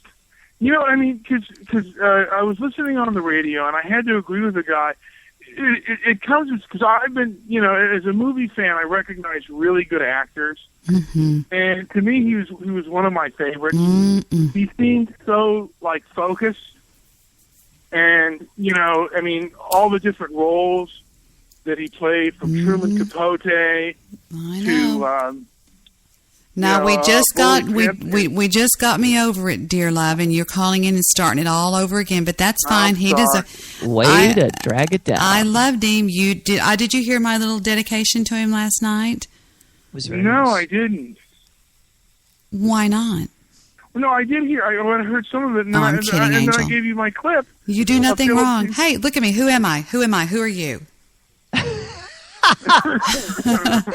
That's epic. Now, what films of him did you see? Oh, I just think he's brilliant in Along Came Polly. I loved him in Truman Capote. Was it called Capote? Yeah. Jewish producer, I'm going to rethink something. He really is got a deep, deep sense of humor that very few people can keep up with, which is why I fell in love with both of you to begin with. Remember? Y'all got a deep sense of humor that I love and I connect with. It's a sense of humor that... Shut up, Steve. It's a sense of humor. It's a joke, everybody. I love it. Why am I laughing at that? Because it's so deep. It's a sense of humor that most people, it just goes whoosh, right over their head. Like, for example, I got a simple tweet from JP about an hour ago that simply said, "What game?" There you go. Get it? It says it all. It means well, I thought his last ass. night when he was mentioning Josh Peterson's Facebook. Oh God, it was hysterical. I thought it was genius and true. He tells he's not even the worst Facebook offender, by the way. Absolutely. Oh my God, that was so funny. He was very honest, and it was very true. Yeah. I mean, I don't know about you guys, but if you've ever come across a Facebook narcissist who has to repeat everything that they're doing, like if they're at a restaurant or they're doing this or they're doing that, and it's like, will you shut the hell up? Nobody cares. Nobody gives a shit if fucking it's just eating a that fat burger salad. right now. There are some people that Facebook and take a picture every move of their damn days. Do you realize that when a child is born, they're on the internet within 17 minutes of their birth? Yeah. Some of them are actually that? showing pictures of the birth canal right up and close. I think that's grotesque. I didn't want anybody to be in the room, and besides, I didn't do that kind. I was like, put me to bed, wake me up in a beautiful room with flowers everywhere, and go, here's your baby. You are so Southern. Oh, I didn't want to have. I could not see getting that thing through that and having it go back to being any fun for my husband. You are so Southern with your way of thinking. Well, I'm sorry. I believe in the old adage, tight as a mouse's ear. Yeah. We thought the show was going to be a little lame. Well, you people were wrong. Well, Victor doesn't call me vice grip for nothing. One time I heard when we were going out one time. Nice. When we were going out one time, I heard him talking to a friend. We were at a pool party, and I got out of the pool and ran over to get a towel or something, and one of his friends goes, "God damn, Vic. I mean, she is whatever." He goes, huh? And it was the first and only time I ever heard Victor say something very... Listen how quiet y'all are. Well, because we're trying to be gentlemen. No, you are trying because you're hanging on every word I'm going to say because I'm not going to tell you anymore then. I want to know more. What did he say? No. What were you wearing, by the way? What he said it's as if there's it's a hand squeezing the never mind. I just don't want to talk about it anymore. Well, Sandy, that makes me so hot. Well, shut up, watch the hair. He said, blow me, every one of y'all. I'll ban all of y'all out of my chat room. Andy, shut up. Get out of my room. I'm doing a dance party. Ladies and gentlemen, shut up, Andy. I can't leave. I'm your co-host. All right, let's all go to... Okay, I'll tell you what. I'm going to do this. Let's all go to Andy's show, okay? Let's all go over there and listen to Andy scream and bloviate about how Debbie... I'm starting to like Andy. Is he your friend now, or is he... Andy's my friend. I don't know. I can't hear you over the noise, Mr. Midnight Movie. Oh, fuck you. I'm joking, Angel. You're so grounded. I'm Shut sorry. the fuck up, Donnie. Or you probably never saw The Big Lebowski. Okay. So are you friends with Andy Bong anymore, or is he joining the dark side a little bit? I don't know. It's like he's got some sort of issue where he was raging about me just 72 hours ago. Debbie, because I said that a cam whore is a bad, in my never to be humbled opinion, is not that, is not a girl that you would want to take over to your mom's house, Yeah. And he just raged. Were you on the show with him? Of course I wasn't on the show with him. Oh, okay. And then he was, because I thought maybe he started turning on you and raging. Well, Wait a minute. We got to read some of this chat room. Superstar just came in and goes, Slayer, I'm here, my love. What? Get out. Well, who are you? Go on. No, that's not going to work. What? This is Slayer? Wait a minute. Slayer, you've had a girlfriend or a wife. Look who the picture is. It's the girl that goes, Superstar. That girl that... So great. Yeah. It's great. I saw that in the other chat room. She says, oh, come on, ladies. God wouldn't have given you maracas if he didn't want you to shake them. Oh, that's from the movie. Stop! Don't say everyone. Shh, shh, shh, shh, shh, shh. From the movie where nobody puts baby in the corner. Where she goes, the dancer goes, "Oh, come on, ladies! God wouldn't give you maracas if you don't." Am I right, Superstar? Don't ignore the host, Superstar. Can you say the opposite of nab? I'm joking. Oh, I will go no. click, one little click, one little click, and you're gone. Poof. Do what? Perfect.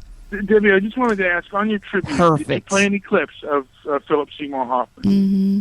My favorite, my most recent favorite one, which is I can barely breathe through. Foo-foo, I'm hot too. Go tell your old mother to turn it down. We're burning up in here. Quiet, numbskulls. I'm broadcasting. Damn family. I'm doing a very popular internet radio show, and y'all bother me. I'm sorry. That's what my haters want to hear. Exactly. That's a drop. Leave me alone. Go away. The internet replaced you. Thank you. I have a cyber daughter now. Okay. Cyber son, cyber dog. She's laughing her ass off. Seriously, Pumpkin, Mommy and Foo-Foo are hot. Turn it down just a witty wee wit. Or Mommy will have to take your car away. I'm joking. She knows I'm joking. It's hot as piss in here. It's raging 78 degrees in the studio. 78 degrees. Winds at least. We're expecting some sunshine tomorrow. Back to you in the studio. You like the heat. Just let it lay there. Don't answer it. No, I did. You know what I did, dear? You weren't there. I played what I thought was the funniest clip. He was in Along Came Polly, and he was playing basketball, and he kept going, rain dance. And he'd go, raindrops. And he never mind. If you didn't see it. Did you see Along Came Polly? No? I saw parts of it, but that's because to me the best film that he ever did, and the best part was when he played the rock and roll reporter in All That Fame. Yes, Lester Banks. Did you watch the scene from that I showed you? I know every scene from that. It was the one when he said the only true. Can I quote it without even knowing where it's at and having? I'm holding. He said the only true currency in this world is, well, let me go ahead. What did you send me, dear? Well, I sent you the thing where he says he's uncool. About being uncool. Yeah, that's it. That's when he's on the phone with the guy. He goes, "You're not cool." He goes, "Of course I'm." He goes, "If I need you, can I call you?" And he goes, "Of course I'll be here. I'm uncool." He goes, "Listen, the only true currency in this world," and that's all I remember. I wrote that down and even signed it on somebody's graduating album from high school. Why don't you play the scene? I sent it to you on Twitter and on Skype. That's a great scene. It's because only she's like a playing a game. No, she really? No, I'm not. I'm looking it up. I'm being sarcastic. Almost now. famous. How do you like it? Lester Banks. I carry a watermelon. Okay, quiet on the set. This is a take. You want the phone scene or the one-on-one scene? The phone scene. Uncool. Phone scene coming up in 3, 2, 1. Quiet on the set. Shh, shh, shh.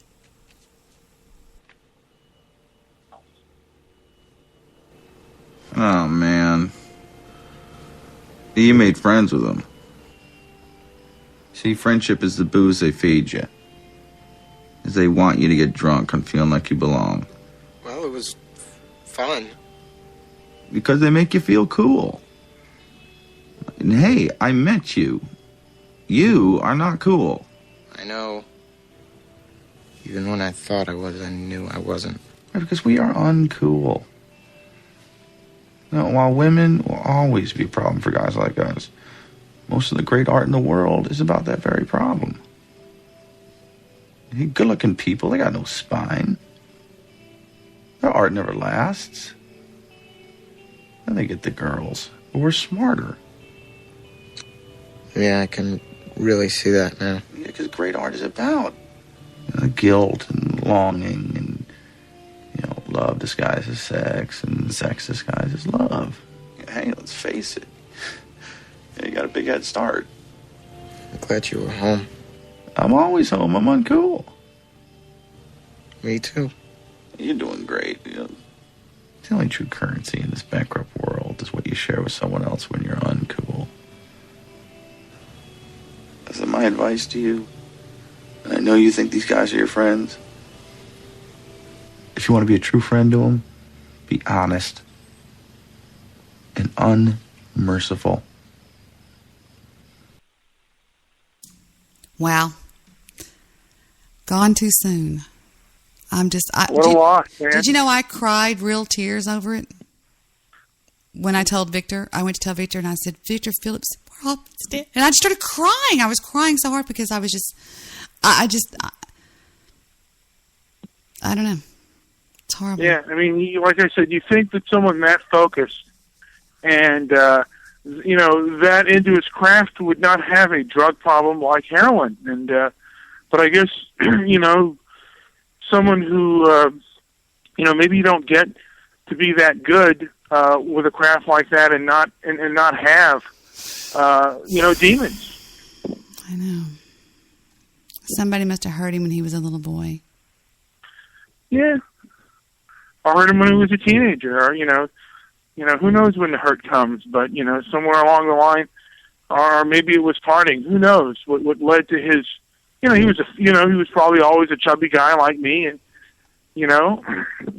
he got something that made him feel good, and it cost him his life.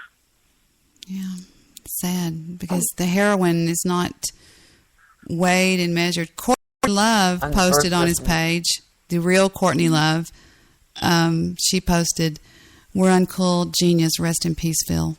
And it goes back to her official Courtney Love YouTube channel, and there's like 5 billion followers and shit like that. She posted. So I posted right above her.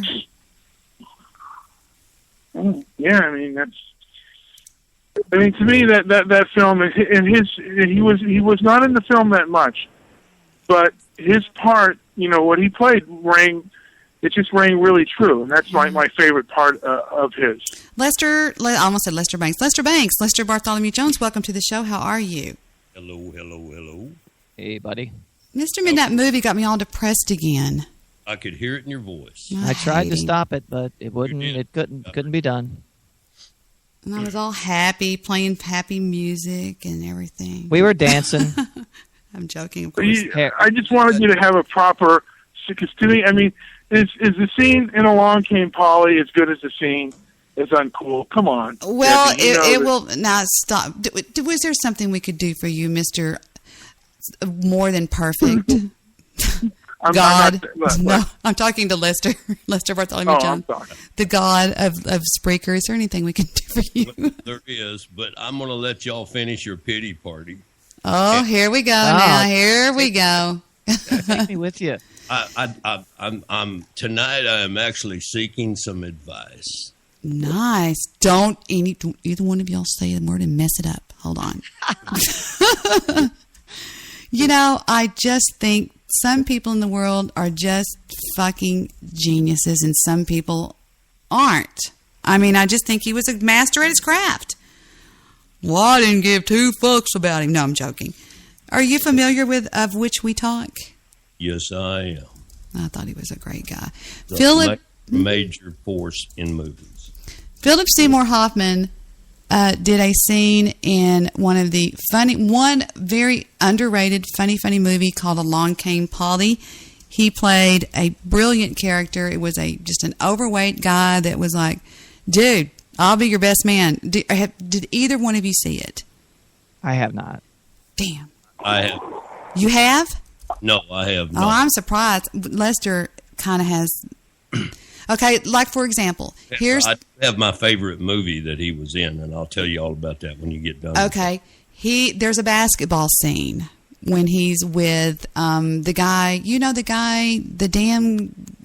everybody's favorite actor that does all the. Fuck, I'm drawing a blank. Ben Stiller. Ben Stiller. Here's the basketball scene, and then that's not my favorite one, but this. Let it ride. So I did a lot of thinking last night. It's something I'm pretty excited about. He never makes one basket. Lester doesn't. I mean, I'm calling Lester Banks. His name is Sid.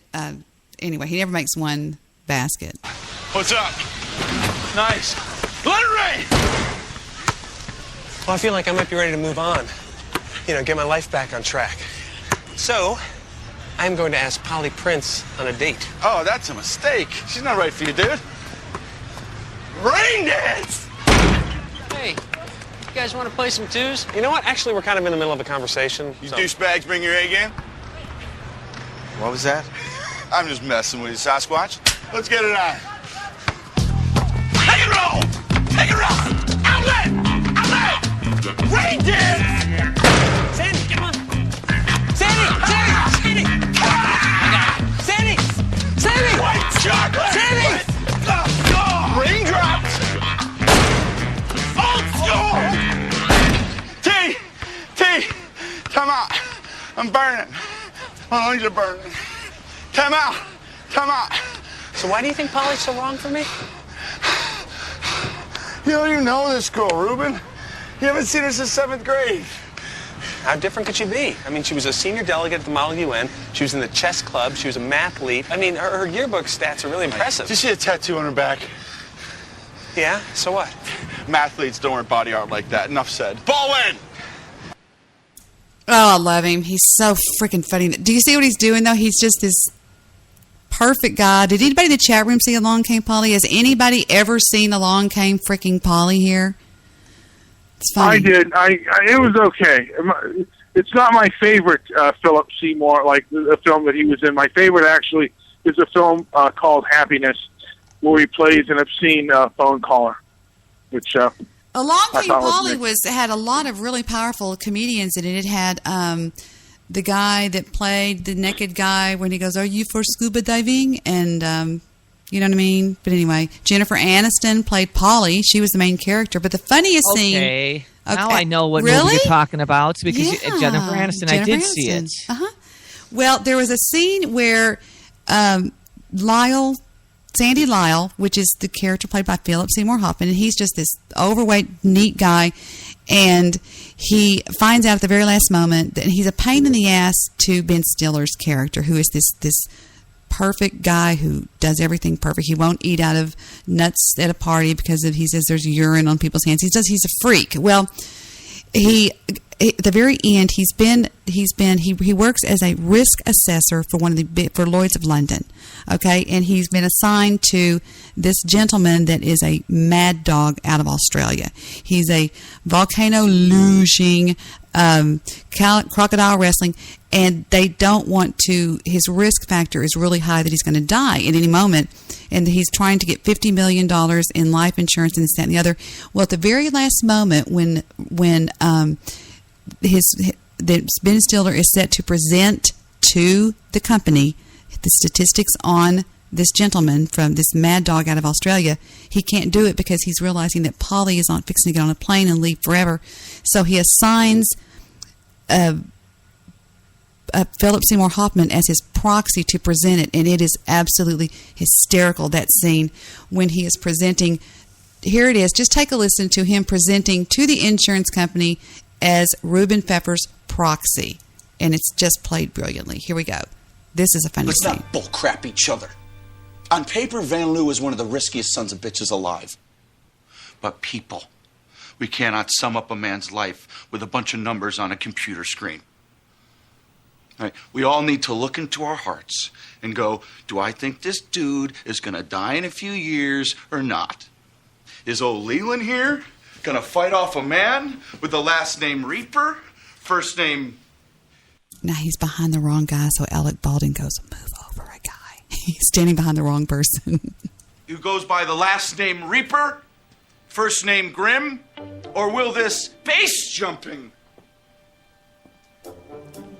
crocodile wrestling, shark diving, volcano luging, bear fighting, snake wrangling, motocross racing bastard die?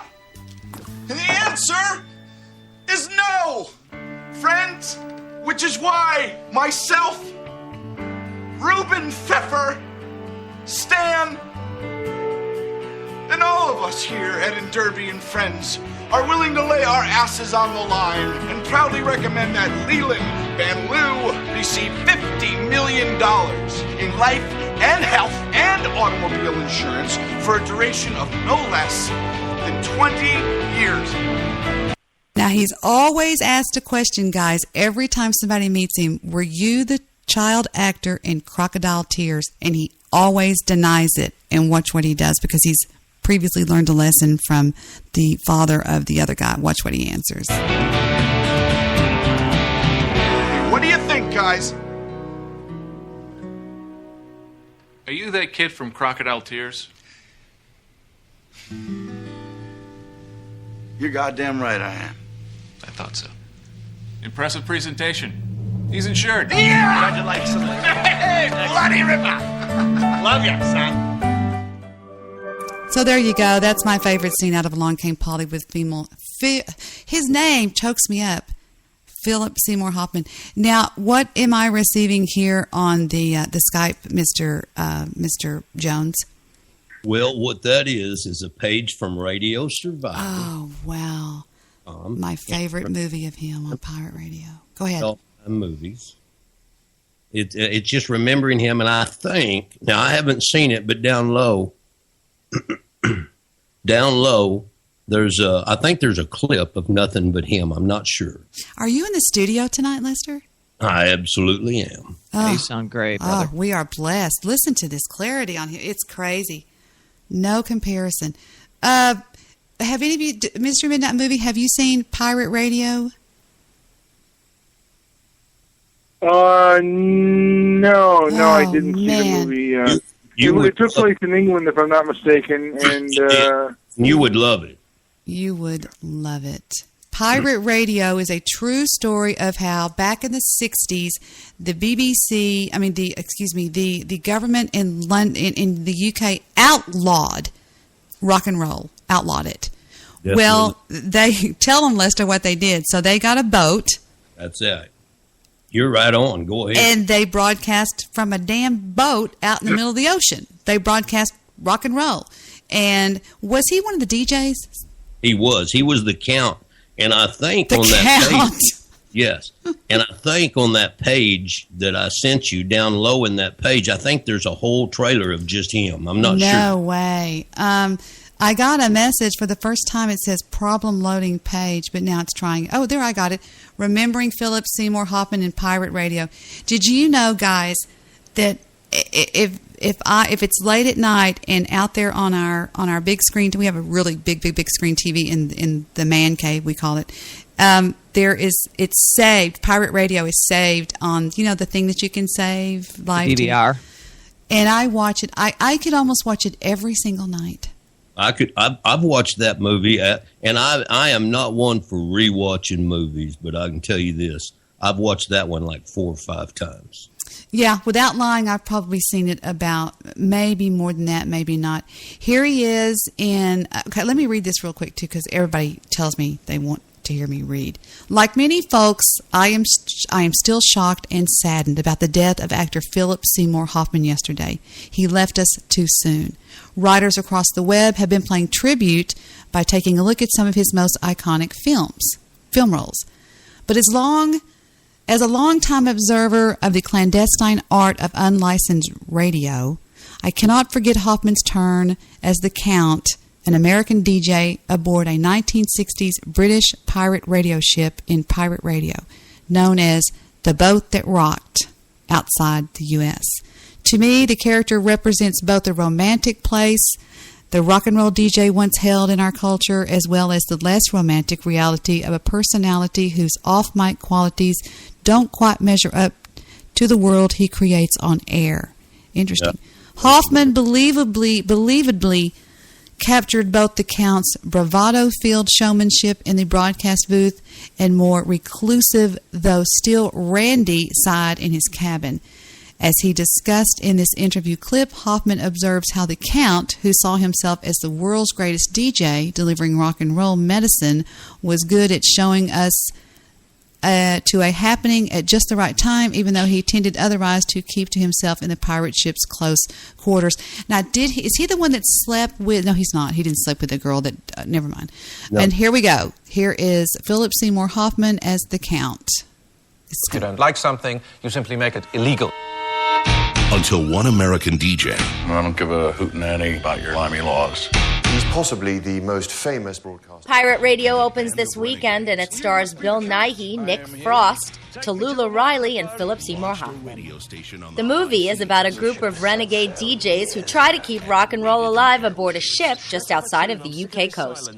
The band of DJs is on the move because the government at that time in the 1960s viewed rock and roll as dangerous and wanted to stop the broadcasts.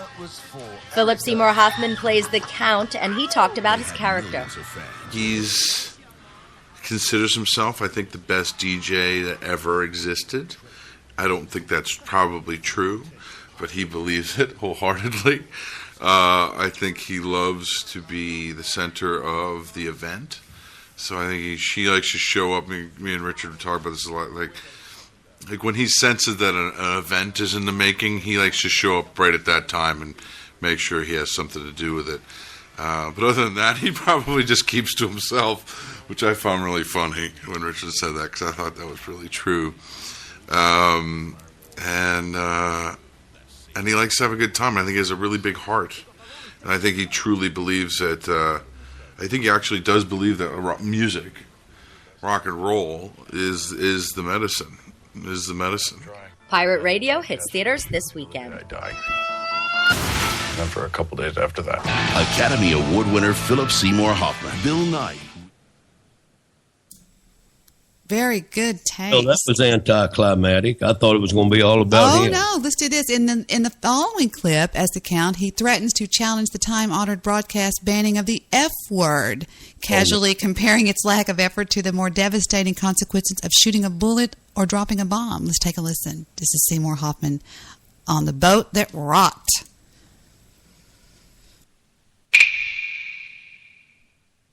All right, so this was the deal. I asked all of you to demand of me to do a very foolish thing. You sent in ideas in their millions, but one idea has defeated them all. So I'm proud to announce I will soon be the first person to say the F word on rock and roll radio in the United Kingdom of Great Britain. All right, my aim is not to offend, it is to entertain, but also perhaps to educate a little. Because if you shoot a bullet, someone dies. When you drop a bomb, many die. If you hit a woman, love dies. But if you say the F word, nothing actually happens. So, here it comes, especially for you, the F word. Okay, the program director, I've got to give y'all a visual here. The program director has rushed into the studio and is standing looking to him going, giving him the kill it, drawing the line across his neck going, kill it. And he, just watch how this plays out. Lester and I know. Yep. First, though, this very fine piece of music. You can't do this. Why not? It's just a word. Charming thought, but here's the simple situation. The authorities already dislike us. If you do this, they will hate us, and by hook or by crook, they'll find a way to close us down. They can't close us down. We're pirates. That's why we're sitting out here in the middle of the friggin' ocean. Believe me, they will find a way. Governments loathe people being free. Come on, what's this about? Okay. Okay, I'm thinking about it. Okay. My dear comrades, I have some sad news. The powers that be have decreed that the F word is a word too far. But at least for now, even though our dreams of freedom have died a tragic death, the Hollies are still alive. Thank you. I don't know why you did that. I was just going to say fuck once. You know, one tiny little fuck. There's no such thing as a tiny little fuck. Yeah, there is. You should ask Angus's girlfriend. Be that as it may, there's no fuck so small it won't fuck us up. One day, in a world of dreams, you'll be able to say wank or bollocks or even cock on the radio, but fuck, never. Excuse me, your lordship. Yes, Errol. You've left your mic up in the studio. Oh! So I am. I do apologize to everyone out there. For the 4. Or was it 5? It was 5. F words, Quinn. The Hollies will continue undisturbed. Yeah. Oh, I'm so sorry about that, Quinn. But, you know, I thought you sounded good. You have a lovely voice for radio. That makes it 6, Quinn. It couldn't have turned out better, in my opinion. Again, if you've never seen that, Lester will tell you I can't recommend it more. That's one of the best movies. I'm going to see it. The soundtrack is... have you ever thought about the soundtrack to it? Oh, man, that's fabulous. Some of the best music in the history of rock and roll. Yep. And the storyline, they're just horrible to each other. But the climactic ending, don't fall asleep. Watch the ending. The ending is unbelievable. It's and you know the whole concept of this. You know that boat was funded by this big mega millionaire. Mm-hmm. And he believed that, you know, that radio needed to continue and all of that sort of stuff. And so he funded that with his own money. This millionaire did. And it's just amazing. You couldn't get 3 people to get together to do something like that today. No, everybody's scared to death of their own damn shadow. Shadow. Are you kidding me? It's crazy. It's ridiculous. And if they don't have a cause to pile on, mm-hmm. they don't have any balls. Very well. Very well played. Yes. 2 points. It came out in 2009. I cannot believe we've got the movie aficionado here on the scene, and he is not familiar with of which we speak. Well, no, I know about the movie. I just never saw it. And you should watch it, but I think you'd really appreciate it. I'll take a look at it. Yeah. As of 2000, go ahead. A film that I recommend of Philip Seymour Hoffman's that isn't seen that much and isn't that well known is a movie called Happiness, where he plays an obscene phone caller. It's a very, very cerebral. It'll get into your head. Is that where the suicide and that sort of thing starts going on, where he's thinking about that? Is that what you're talking about, sir? Yeah, where he's basically, basically the only relationship he has is like the women he calls. Yes. Yeah. It's very, very. It's a head game kind of a film. It's very, very odd. It was not even a big. Did it have any sort of? Did it get any tomatoes or anything like that or anything? Well, it's considered kind of a cult classic. I mean, it has all different kinds of characters in it, and one is an actual child rapist, and one is guys in an obscene phone call, and and then they have the women in the thing who are also kind of messed up too. So it basically deals with dysfunction. Yes, but what he can bring to a movie is just, I mean, I don't know why did that happen? God damn it. It's just so ridiculous. Was that he starred in with Ethan Hawke?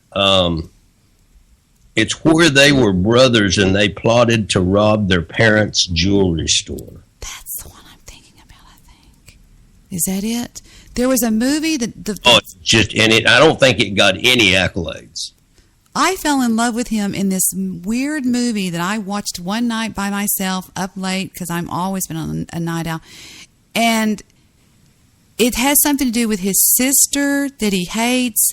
and he's going to commit suicide, and she talks him out of it, and then I think he eventually does it, or the same one, but I know the one you're talking about. Remember, it's a real dark kind of a.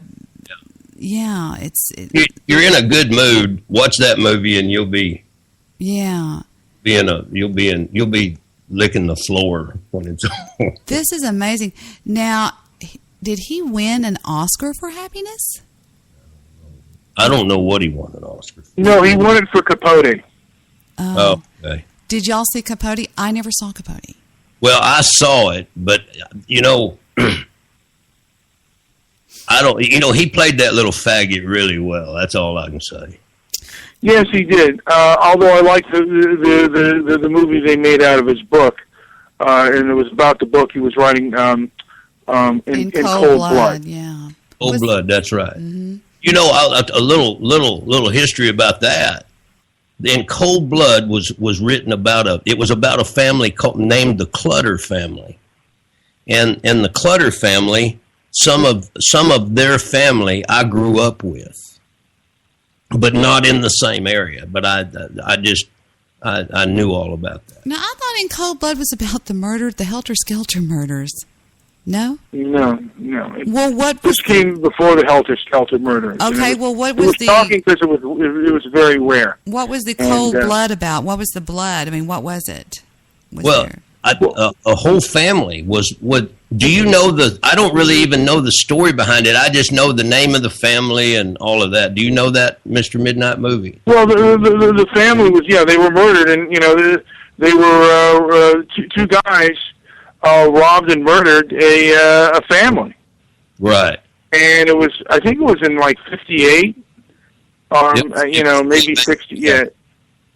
And it was a very rare thing, and it was a very shocking crime. Yes. There's a movie. There was actually a movie about that starring Robert Blake and I forget. And John Forsythe played the police. Played the cop in that film. Yeah. Really? Yeah. It looks like Time Warner has put together somebody that has professionally put together clips from his 7 greatest performance. Shall we? Sure. Yes, let's take a look. Take a lookie. I love the way Mr. Minute Man goes, let's take a lookie. Now, sometimes if it's not on YouTube, it looks like it's going to roll. Oscar-winning actor and director Philip Seymour Hoffman was found dead in his New York City apartment this morning. The beloved actor, the nation is mourning the loss of this. Of course, he did Boogie Nights. Mm-hmm. I'm waiting for the video to load. Boogie Nights, and they have a clip from that, which says he played... it's a drama set in the world of the 1970s and 80s adult film industry. Scotty is a very enthusiastic boom operator who harbors an unrequited crush on Mark Wahlberg's character, Dirk Diggler. Do y'all remember that? Yeah. In 1990, that was in 97 and 98. He starred in Happiness. A year after his role in Boogie Nights, Hoffman landed a role in a black. Excuse me, my computer's acting a little bit wanky. Landed a role in Happiness, a black comedy drama about 3 sisters, their extended family, and their neighborhood. Hoffman plays Alan, a neighbor who begins bombarding one of the women with obscene phone calls. Interesting. Then he goes in. See that? I've never seen that movie. I've never seen it. I haven't either. That's a great film, by the way. Is that a must-see? Yes. Would you say yeah? Sounds like it. Fast forward to the year 2000, Hoffman lands the legendary role of Lester Banks in Cameron Crowe's portrayal of the world of rock journalism. He is the jaded, drug-abusing mentor to the young prodigy William, who he advises to be honest and unmerciful. Number 4, in the year 2005, Hoffman won an Academy Award for his portrayal of the eponymous writer in the biopic film of Truman Capote.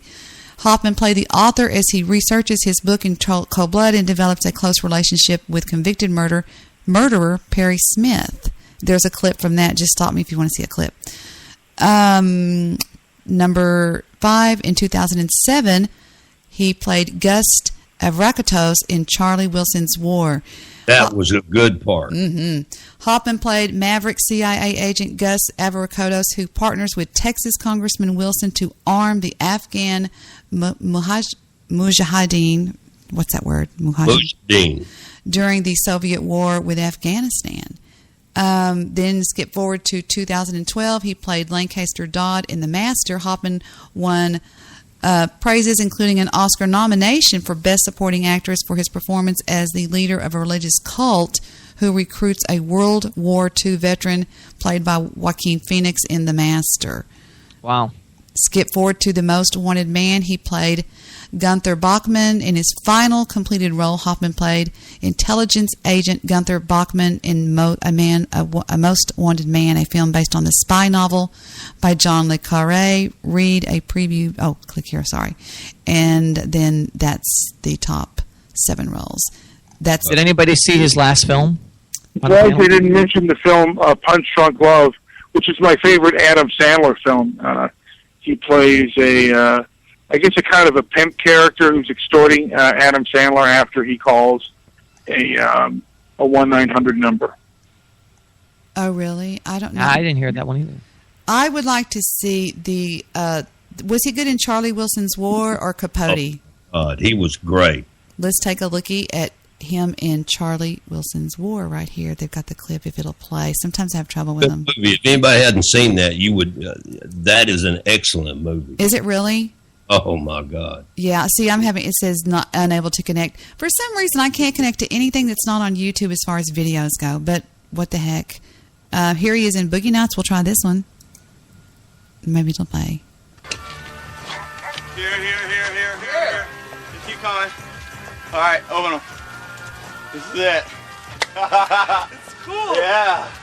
You want to get inside? When did you get this? Yesterday. Actually, I had it painted yesterday, so it might be painting like still be kind of sticky. Or This is great, man. Yeah. This is really great. You want to go for a ride? Or Wait. Fuck, hell, how much time is that? I'm sorry, What sir. the hell is the matter with you? I'm sorry. Why did you do that, Scotty? You look at me sometimes. What? I want to know if you like me. Well, of course. Yeah, I like you, Scotty. Can I kiss you? Scotty, I don't... Please, can I kiss you on the mouth? No! Please let me. Scotty! I'm really sorry. I didn't mean to grab you like that or scare you or It's anything. all right, man. Do you want to kiss me or? Scotty! No? What's the matter with you? Forget it. I'm really drunk. Really, I am. I'm out of my head. I'm really wasted. Really, Dirk, Yeah, I'm really I just understand wasted. that. I'm crazy right now. I'm really crazy. Do you want to go back inside?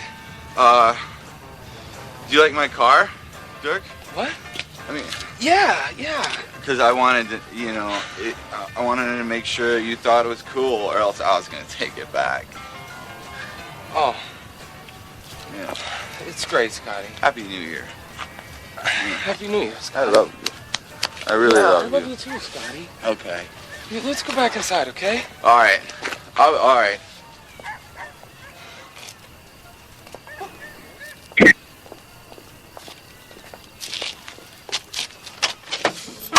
Idiot.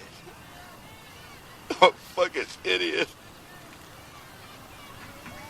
I'm a fucking idiot. I'm a fucking idiot.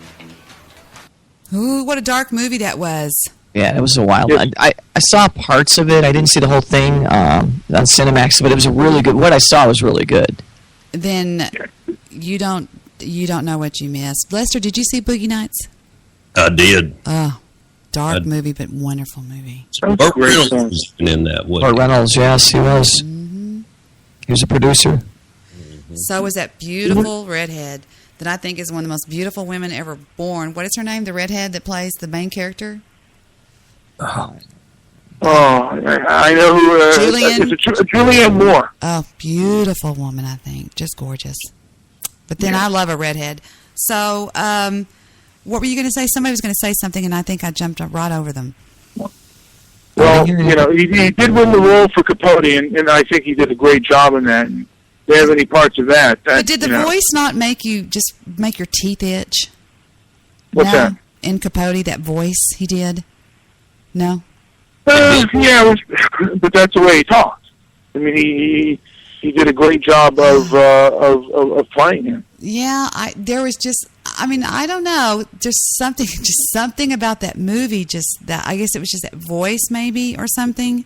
I think he played that part so well that I couldn't finish the movie. When you say did it make your teeth itch? It just made me sick. Yeah. Really? Yeah. I'm not saying.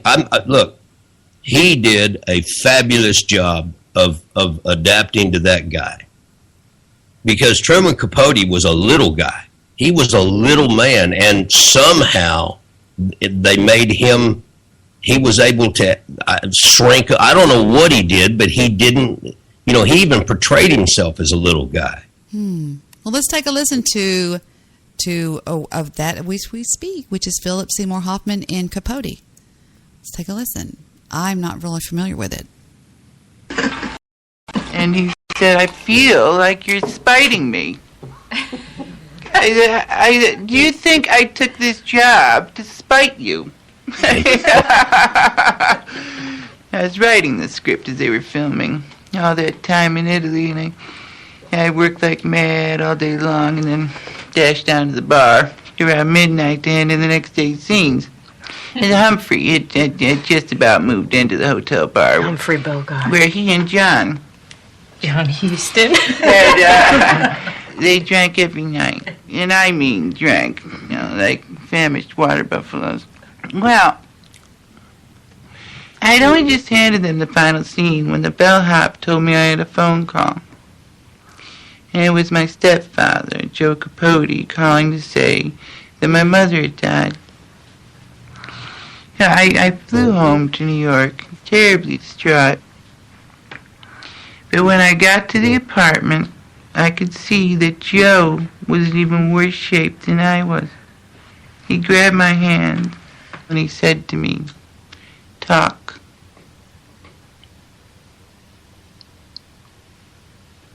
Hey, talk about anything. You know? I mean, any subject in the world. Don't worry whether it'll interest me or not. Just talk. So I won't break down. I guarantee you this is the scene he won the Oscar on. Because, see, my aunt worked at the Academy Awards office in Thousand Oaks, California. And she said that as they watched the movies, there was a ticker running, a tick, tick, tick. There was a with numbers on it. And there were scenes where every one of them would start writing something down. And I bet you, and she always told me that there was always one scene where they clinched it. They actually did the voting. And I bet you this is that scene if you want to. I don't know why. I've never seen it, but I bet you that's the scene. I just had to stop and say that. He couldn't bear to be alone with his thoughts. It was too painful.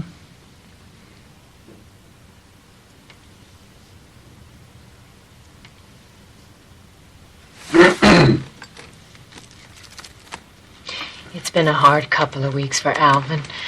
He and Herb Clutter were good friends from church. Oh, come on, Alvin. These are good people.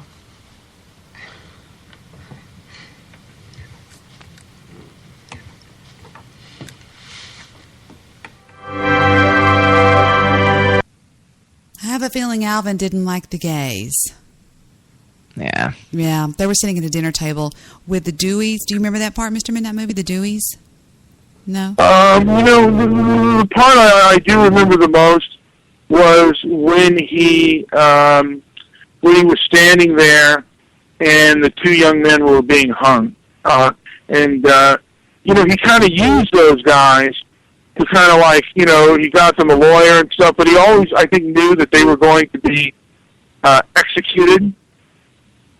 And it was during the end where he kind of felt like, man, these guys are going to be killed for what they had done, and it was kind of a big to do about that, a big to do with him at the end. Well, there was just something about. I mean, I know my level of, and I just don't know that I deal with that voice that long. It just, I don't know. It just. Well, I didn't want to detract from when I said I couldn't finish it.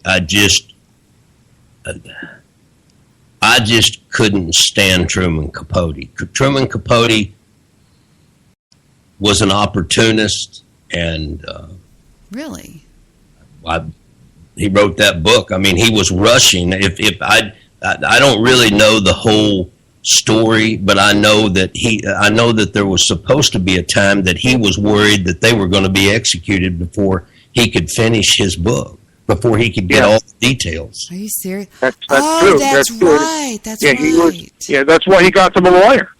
Yeah. Oh. So he was certainly an opportunist, and I mean, I think he just he didn't have really that much more that much morality. He was an atheist as well, by the way. Let's listen to. He was joining forces with Mr. Midnight Movie. Let's listen to just a brief moment or two of the Frost interview of Truman Capote himself that took place in the year 1969. I'd be interested to hear just a couple of minutes of this. Yeah, definitely.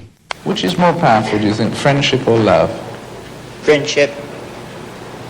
I mean, I think friendship and love are exactly the same thing. How do you mean? Well, obviously, sex is not love. I mean, it's a temporary situation, isn't it? I mean, sex can lead to love, obviously, but friendship, real friendship, inevitably leads to love. There can't be any friendship unless it's a love, real friendship. But then one doesn't have that many friends in a lifetime. He nailed that voice, didn't he? Wow. I'm in shock. I didn't know. Wow. I'm in shock. I didn't realize that he did. I didn't know that. Totally believable. Totally believable. He nailed it. Man. He nailed it.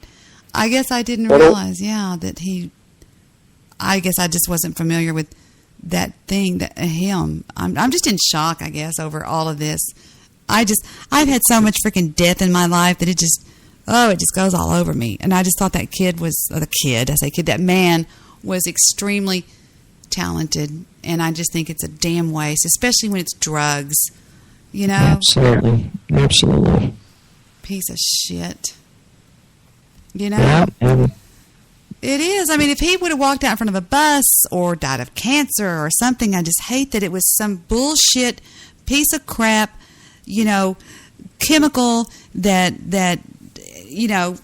is Satan's potion of death for people that have problems or something. I don't know what the fuck. I mean, I could just go on a rant here on it, and I'm just going to reserve my statement here.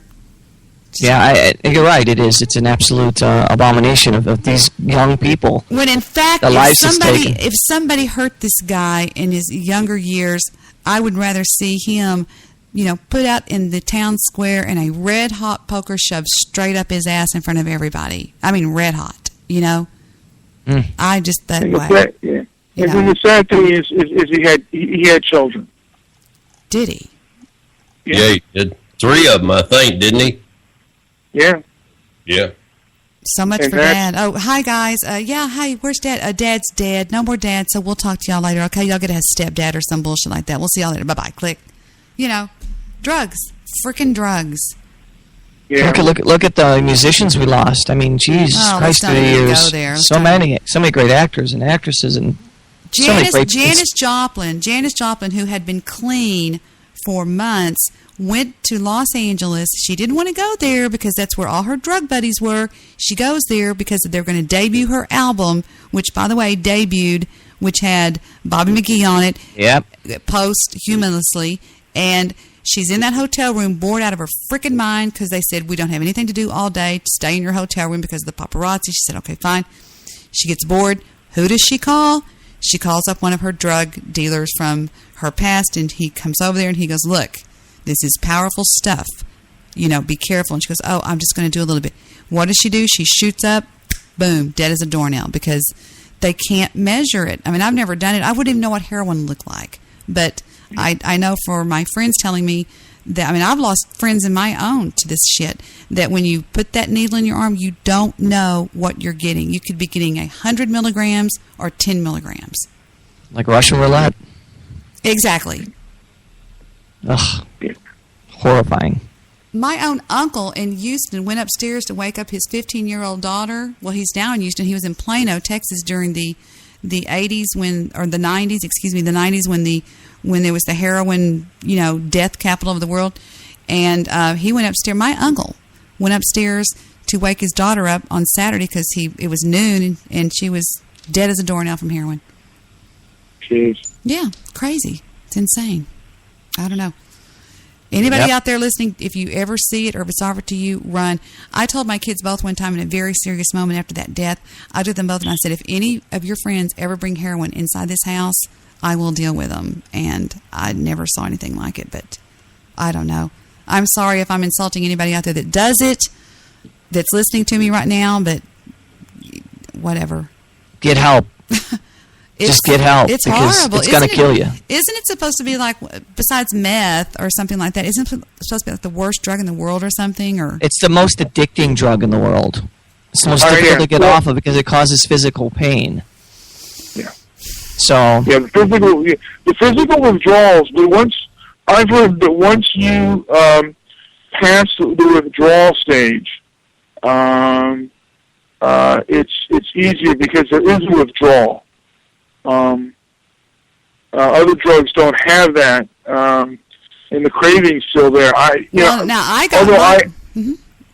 ahead. I had a friend who was actually forced into the military, and he had a heroin addict. He had a heroin problem even before he went in. Mm-hmm. And he detoxed, and then while he was in Vietnam, he was, I guess, supposedly strung out the entire time that he was there, and he ended up actually dying of heroin. No. I tell you what, I got my ass in a sling one time over Vicodin from going to get some teeth worked on, and I thought, ooh, this is nice. And got another refill, and another refill. Woke up a year later, and I thought, I'm still taking pain pills for a toothache that I had a year ago. And I said to myself, I will not let the tail wag the dog. I remember my father telling me, don't you ever get a drug, Deborah Ann, or anything that gets a grip on you. And I said, watch me. And I went through, 2 or 3 days of feeling like I was going to die. And then, boom, that was it. Didn't touch them again. Wouldn't touch them if you... In fact, I've got a bottle over here of something that I, wouldn't touch them. Would not touch them. Now, if you have your teeth worked on, do you take painkillers or do you take the pain? No, I don't take the painkiller. I have never had to have anything done again, but, they've told me before that if I ever have a car wreck or something where I'm in the ER and they say, I have to be careful because that means that I have the tendency because I liked it. Have you ever tried a pain pill? You either like it or you hate it.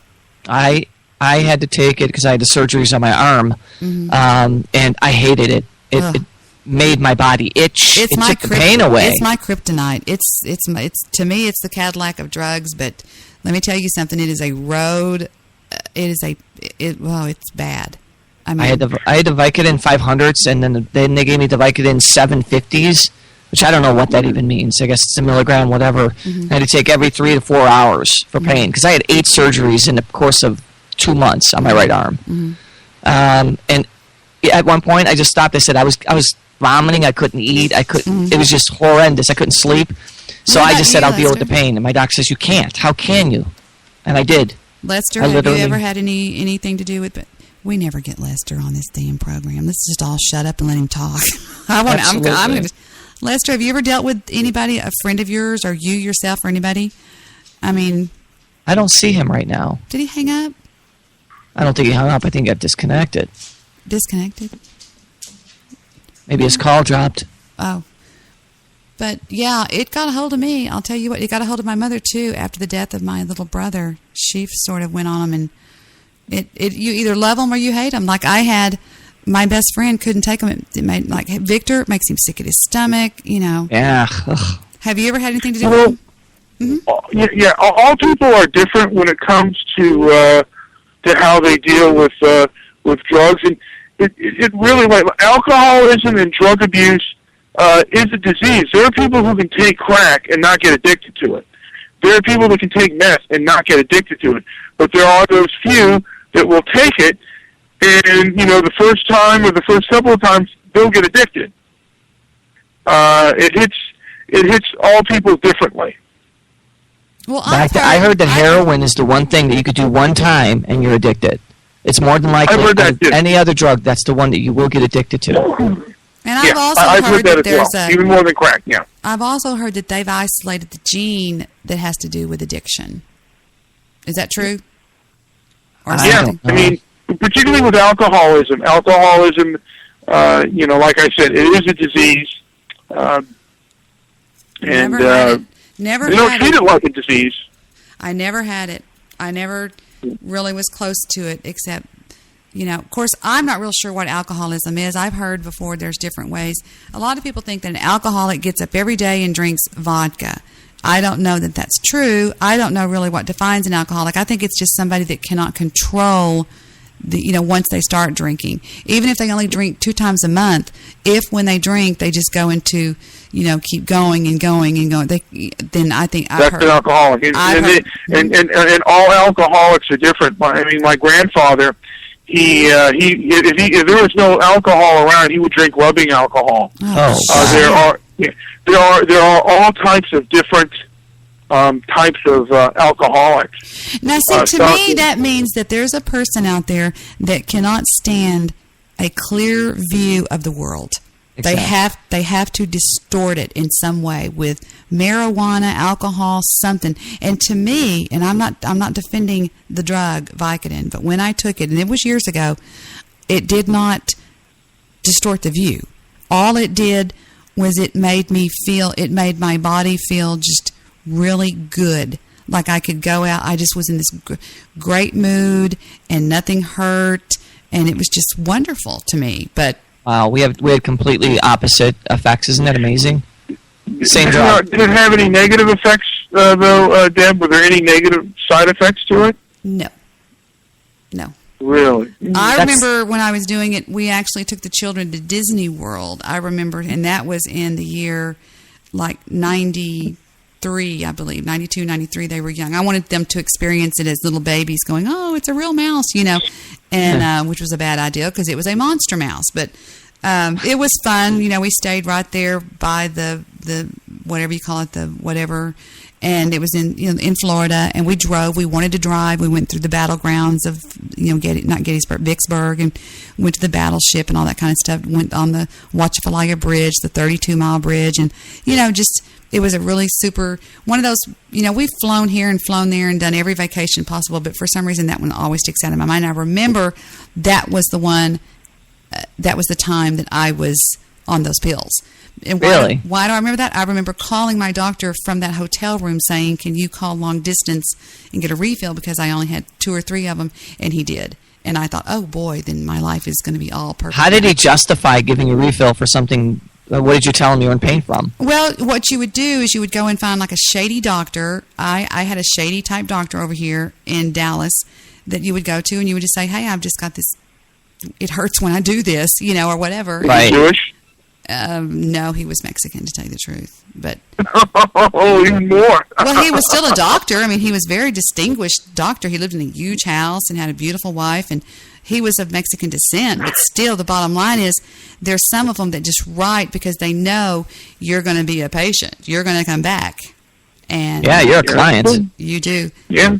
They're drug dealers. And like I said, we give drugs to kids. I mean, we give kids now... Ritalin? You know, Ritalin, well, it's called Adderall. I guess it's a slower effect, and it's same synthetic form of methamphetamine to kids. No, it is methamphetamine. It's a pharmaceutical blend of methamphetamine. It's speed. Yes, it is. It's pure 100% speed is all it is, because they think that when you're on speed you get more focused. Where did Lester go? I don't know. Did he hang up? I'm so sad, because he is real polite. He won't interrupt people, and you never know. No, it looks like he ended the call. So, well, gosh, that's, yeah. I've been looking in the chat room to see if he made a comment, but he hadn't. I might have a private comment. Let me take a looky and see. He was on with us for Yeah, I needed to talk to him about something if he's going to be up late. If you're still listening out there somewhere, try to stay up a little bit after I get off my show. I needed to talk to you about something that's somewhat important. It has nothing to do with the drama and all that bullshit. It's just something interesting that I wanted to talk to you about. Josh Peterson says, there was a fight in the chat room, Debbie.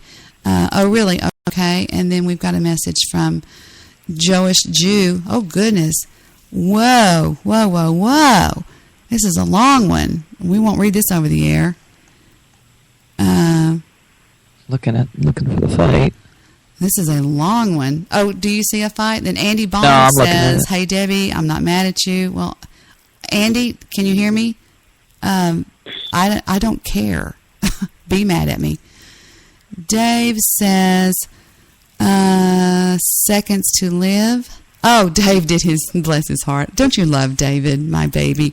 Dave is my buddy, yeah. He's an angel. He's going to be dying in September the 2nd of 2072. Yeah, I got that one too. Okay. So we know when Dave is going to die. Would you like to know when you're going to die, Mr. Midnight Movie? Sure, let's bring it out. Yeah, sure. Run it up the flagpole and see if it flies. All right, where did it go? It was somewhere. I'll find it real quick.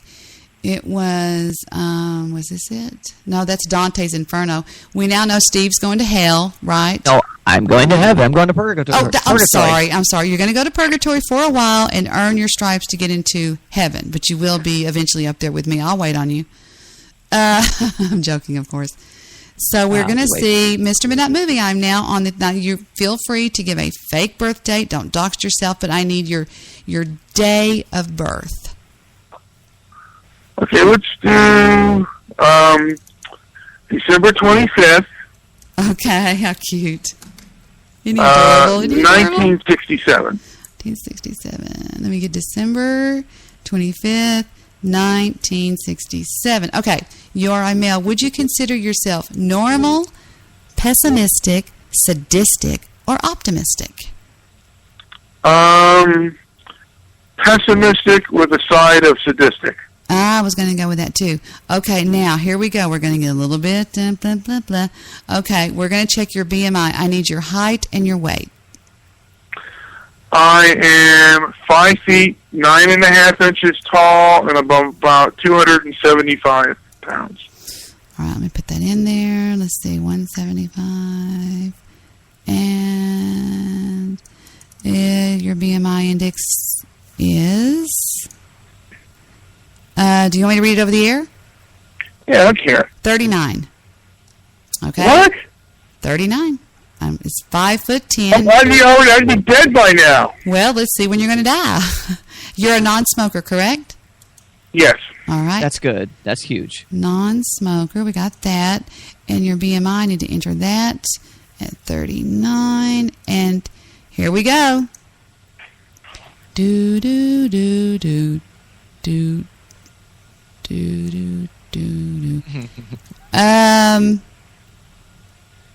I'm not going to read this over the air. Should I read this? You died. I don't care. Read it. August 27th of 2016. That can't be right. That's what it said. That's bullshit. You must have did the birthday wrong. I think. Let's see. No, I've got December 25th, 1967. Holy Mr. fuck. Midnight Movie, I love you. I love you too. Don't die. Oh, that's silly. I'm going to treat him. So I'm going to die in 2016. You only got a couple of years left, buddy. You better enjoy them. Let's change pessimistic to optimistic and see what changes, shall we? Exactly. Okay, ready? Check your death clock. There you go. Friday, December the 8th of the year 2065. So see? Who wrote this stuff? This is outrageous. That is kind of nuts. Because then he's going to outlive me, Debbie. Yeah, you're not pessimistic, Mr. Midnight Movie. I think you're funny. Well, I'm still pessimistic. No, One of my humor is my pessimism. Oh, he's so pessimistic. I think that's the Hoshamoki right there. Let's see if we put sadistic when he would die, just for the hell of it. Yesterday. You're already dead. It says, I'm sorry, but your time expired. Have a nice day. You died October 6th of 2002. That's hysterical. Swear to God, it says seconds left to live, 0. Really? No shit. That's what it is all about. It looks like it's about the dramatic impact that our mind has on our body. Our psyche plays us out. What's it So called? being a pessimist is yeah. I guess yeah.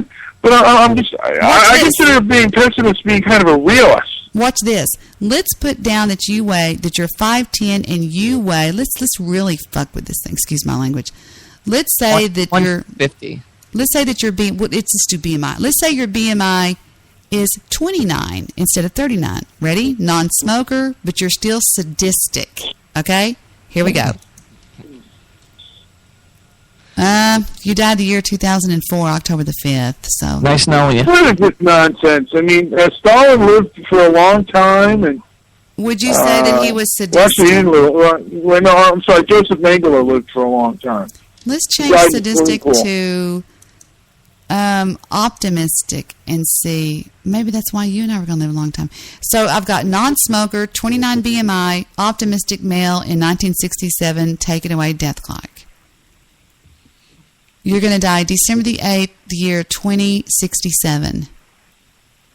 That's 100 years old. I don't believe in that stuff. Anyway, you know what? I got to get myself going. I'm still working, and I need two hands for this job. Really? I just wanted to say, and I know I haven't mentioned the man in the room, and I'd love to know his BMI clock. I would love to see, let me just say this, I would love to see a debate or a roundtable discussion with Mr. Solution and Jared Taylor. You know, I would... Why? Wait. No. Why? Let me tell you why. I was doing a stopwatch on how long you would go while you were doing live talking before you bring them up.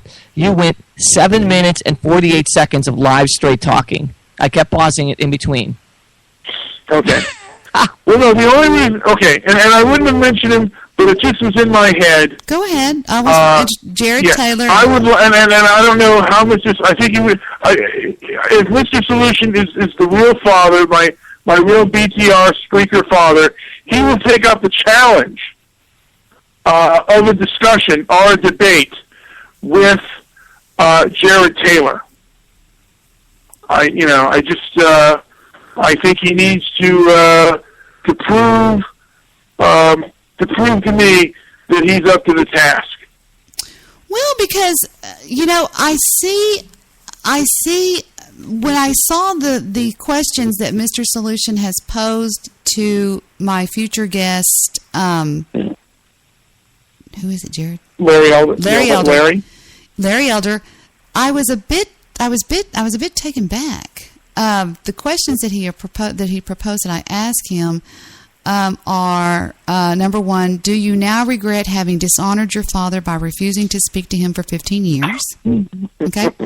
Number two, why do you believe that you are unelectable to any public office, having been in the media for 20 years or more and appealing to the majority electorate? Number three, when accused by callers that you claim there is no racism against black Americans today, therefore, please explain with specificity the racism you don't deny and acknowledge to exist in America today. Now, I think I will ask him that one. That one seems safe. The rest of them seem like he's just going to have to hang up. Well, I wasn't through yet. Okay, listen to this. Let's do that again. When accused by callers that you claim there is no racism against black Americans today, please explain with specificity the racism that you don't deny and acknowledge to exist in America today. I will ask him that one. I hope he's not listening. I'd like Mr. Solution to ask that question. Number four. Answer that question himself. Having been in media for over 2 decades, earning a law degree and successfully passing the bar, have you attained the level of financial, social, and family success as your dearly departed father attained? Number 6. Being the only conservative self-identified African American on drive time radio in the Los Angeles market, would you or perhaps many of your listeners also concede that you are the token black man? Oh my God. Number 7. Are you an appeaser for race relations to the white power structure And would you dare to be so openly critical of American Jews, Caucasians, Hispanics, or Asians as you are of Black Americans without your radio show being canceled? That's a fair question. No, that's a good question. Number 8, are you an atheist? That's another good one. I have a few more of these, and I would love to share them if you need them. Mr. Solution can write my anything, He is a brilliant writer. Victor thinks I'm a brilliant writer. Well, he's meant to inflame. He's not, I called my show Inflammatory Talk because I believe, what I was saying to be true, but he's there to personally attack. It was only 10 years, by the way, not 15. Before we go, Victor raves about my writing, and right before we came on the air, I had to write an email for Victor, and I will tell you how I wrote that, and tell me what you think about my writing. Dear blank, pursuant to our telephone conference earlier today, I hope the following information and links help you to better know the man, Count Vaselli. The original owner of the art collection was Count blank blank. He was a Roman businessman who worked from the late 1800s until 1960. Italians call him the man that built Rome. The Count built a lovely villa hotel for his wife, Elvira, in 1920. It was called Villa Elvira, located just steps from the Pope's summer residence at Castle Gandolfo. The couple loved to spend their holidays in this beautiful place, and here is a link to that. Should you need any further information, or if I can be of further assistance to you, please do not hesitate to contact me via email or by calling my direct line listed below. Thanking you in advance for your kind considerations, I remain, sincerely, V.F. Daly. Very professional. So. If I had an applause button, I would press it. I wrote that. Very well.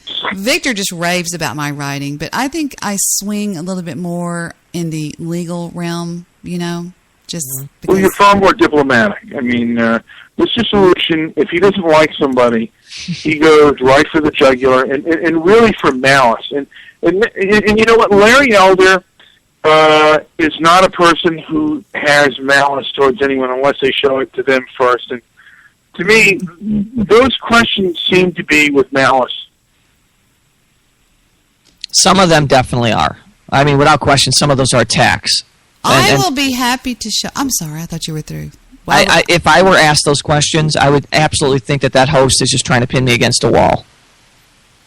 Well, and that's not good radio. And in my opinion, the first time he comes on the show, you don't want to... I don't know if you want to do things to attack him, and you want to have a good rapport with him, and then just kind of say, I have some person with some questions up here, would you mind doing, would you mind, humoring us, or even having like I would have maybe the first time, the first few minutes, or the first couple of time have just you and him. There's got to be a feeling out period.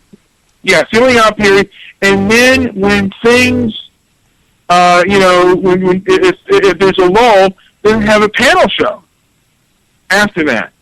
But you have to form some sense of comfort with this guy, and he has to feel that with you. If you go right at that, he's going to think, wow, she's going right after my juggler. I know what this is. Yeah. And he'll never be on the show again. Some of the questions are really good, but I think some are way too hard. It's not my style. No, it's not your style. It's never been your style. No. And you know what, like I said, I think you guys will hit it off great. And I've been listening to Larry Elder as long or longer than Mr. Solution, which is, I think, about close to 20 years. I've been listening to Larry Elder, and I think that I've gotten to know him over the radio, and I think you guys, like I said, will get along very well. Well, I have a big name guest coming on any day now, tonight, tomorrow night. Not tonight, but she was going to come on tonight, or they were going to come on tonight, and been talking to the great Phil Hendry again about, was in contact with him. He was in contact with me regarding some stuff that we're talking about. So there's good things going on here. This is a happy place. And it is a happy place. A happy place. And what I said to JoJo was, why did you call him a piece of crap? And I said, Joe, with all the human garbage on Blog Talk Radio and everywhere else, I always thought of you as a classy guy. But lately, you're getting a little bit more stabby-ish. I said, you're not like that. Now, granted, I've never met you, but I've always admired your online persona. What happened? You're the one that I had up on the pedestal. In the words of Ringo Starr, don't let me down. Stay the man that everyone looks up to, and don't get down in that soup. If you like me, then admit to it. If you don't, then have enough class to stay away. I consider you part of my online life. Be the man that others can look up to. Don't be like the others, you freaking Jew. Great ending. And he wrote back a lengthy, I will not read that over the air if you put a gun to my head, but he wrote back a lengthy answer, and I must say that from what I've scanned it, I just want to say that I love you, baby. You're the butter to Mr. Midnight's toast. You know, I've loved these guys, Steve, since I met them. I mean, when they came in my room, my show years ago, two and a half years ago, I asked them. I just fell in love with when I started seeing their videos and their the way they work together, and they're not slapstick, but their insane comedic style. I thought, I got to have me some of this. Yeah. You know, and just the fly in the ointment was always, of course, another element to it, but I never really wanted that to ever have anything to do, and I don't believe it has ever had anything to do with the relationship, and I just want Jewish Joe to shut up and dance. These guys are, I'll say this, in the short time I've known them in the last couple months, just two really cool guys. And when things are going well, things could be so much fun. Things could be so enjoyable. So I love being around them. And I talk to them off the air as well. So, yeah, I hope to have them around for as long as possible. Mm-hmm. So. And yeah, I mean, I felt that way about you, Steve. Hold on. You've been Victor's a real pretty decent, fair-minded guy. Hang on. It's a Victor moment. Wait a minute. Stop the presses. Yes? Plus, you have to have a Jew in your corner if you go to Hollywood. Exactly. I need a Jew in my corner when I go to Hollywood. So shut up, Jewish producer, and dance. I'm sorry. Did I interrupt, Pumpkin? I interrupted. No, I was gonna praise you. To me, like I said, when I first heard you, and the more I got to hear you, to me, you've always been what I loved about the South. When I've been through there, you're the best. You're the best part of you're the best part of Southern hospitality. You know, he always draws either those color lines or those boundaries. It's always got to be south, north, black, white, some shit. No, you're a raging bull. You know, like I said, when someone's Italian, the best part of their, you're the best part of your culture. I mean that as a compliment, actually. You're the best part. I know.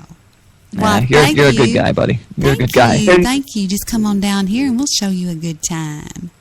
Yeah, I mean, it's like Dennis Spreaker said it, and because I don't want to take anything, but he said the North saved America in the 1860s, and the South will probably save America in modern times. Well, they'll just have to come down here and get a look at all these gorgeous blondes that have nothing, you know, from the head to toe. It's just blonde hair, blue eyes, you know, white tipped nails and white teeth, and they'll just go, fuck, we can't hurt these people. Look at their women. They're all beautiful. Yeah, but also, who joins our military? I mean, who are the people who join our military? It's mainly people who are from the South.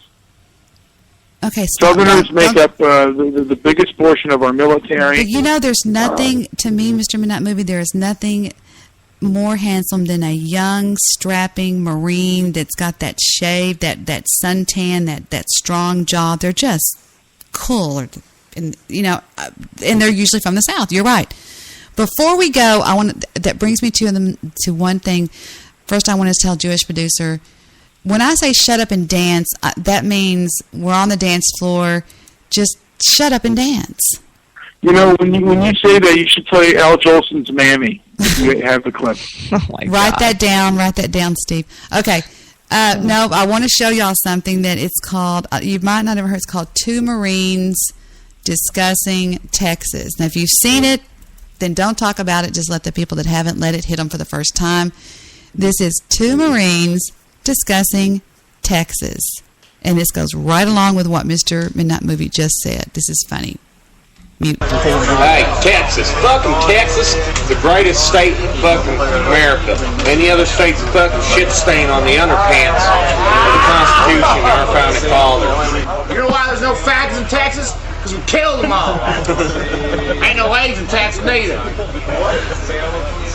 They use Texan semen to rock a ship to the moon. Neil Armstrong, Texas.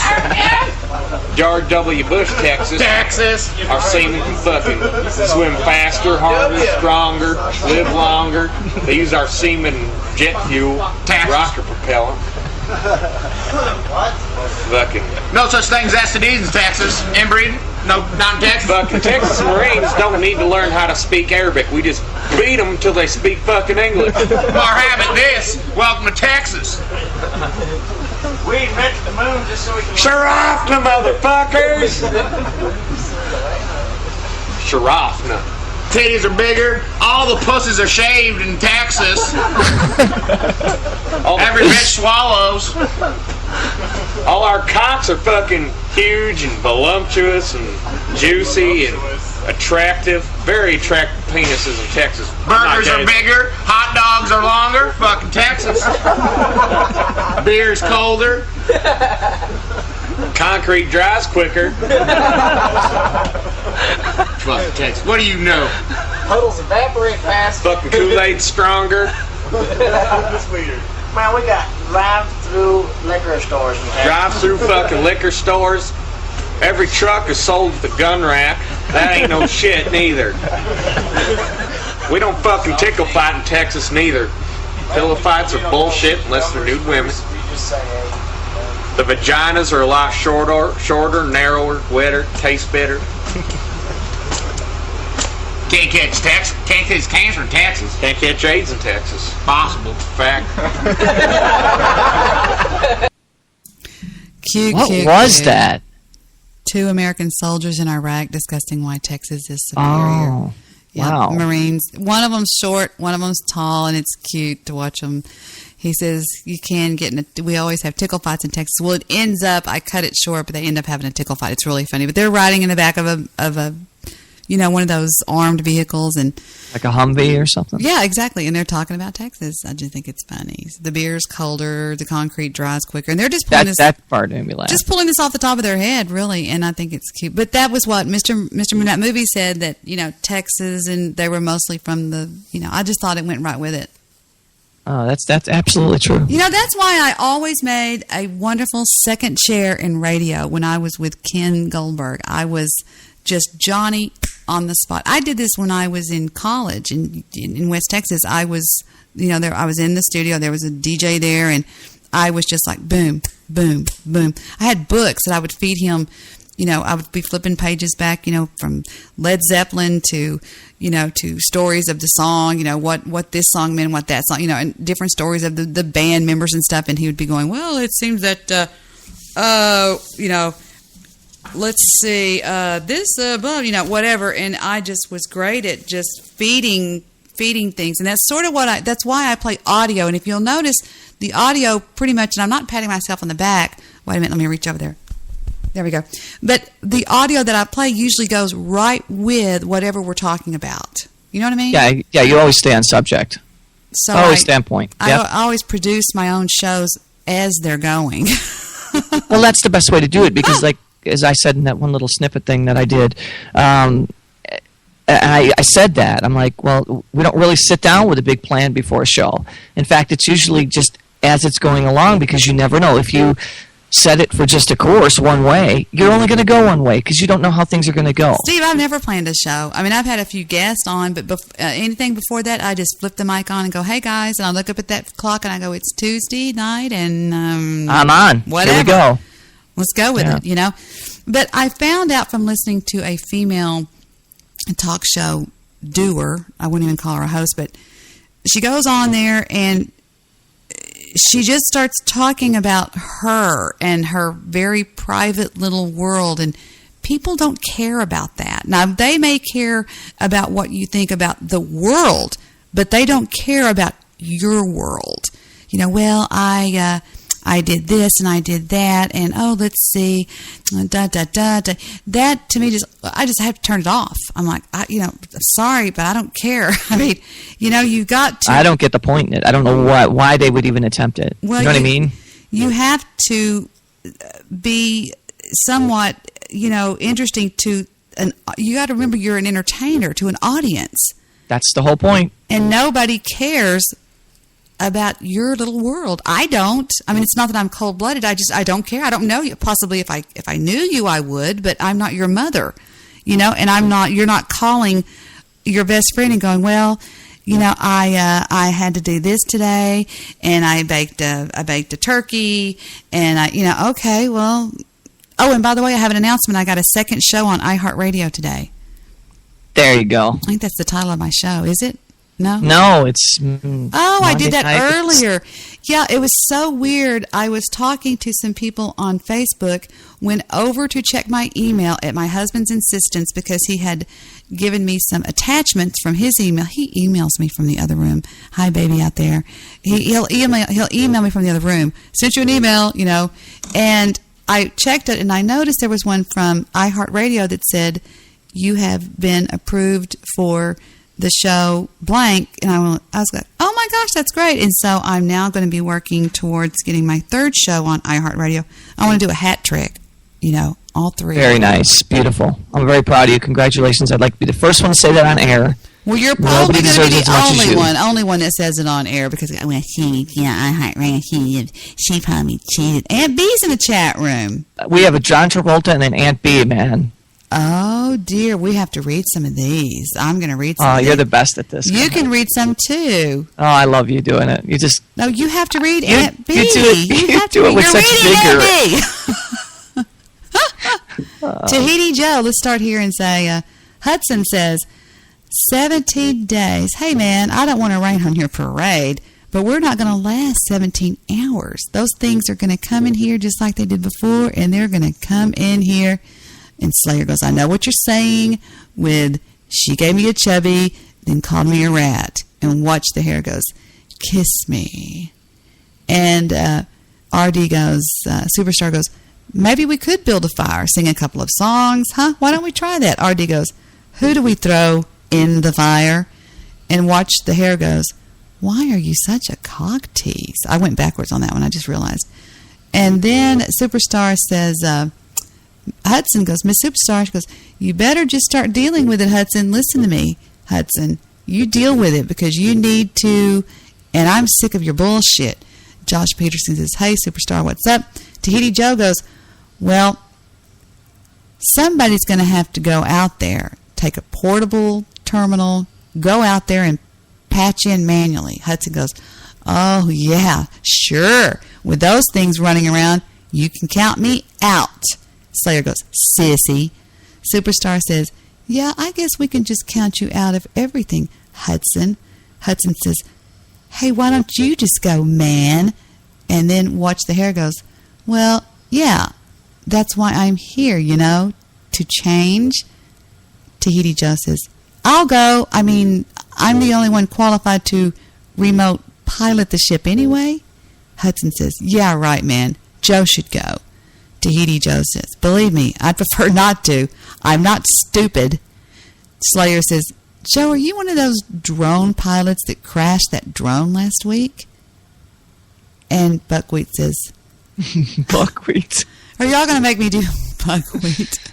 This is awesome. We have new characters, man. I'm loving it. They cut the power. How does Buckwheat goes? They cut the power. Something horrible. Hudson goes, what do you mean they cut the power? How could they cut the power, man? They're animals.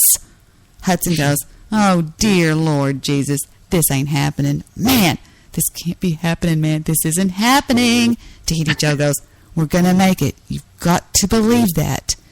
How do I get out of this chicken shit outfit, said Hudson. It's time for Supermodel Documentary Hour, said Superstar. Hudson, walk out in the woods and get lost, said Slayer 54. Tahiti Joe says, all right, sweethearts. You heard the man. You know the drill. Assholes and elbows. Hudson, come here. Come here. Hudson goes, let's just bug out. Call it even. What movie is this? Does anybody know? I have no idea, but I'm loving it. I'm closing my eyes and I'm listening. Go. Let's just bug out, call it even. Matt, what are we even talking about this for? You're horrible. Boom, slams the door. Horrible, says Superstar. I'm sorry, Superstar, said Slayer. Not you, Slayer. Slayer smiles at the camera. Tahiti Joe says, I say we take off, nuke the entire site from orbit. It's the only way to be sure.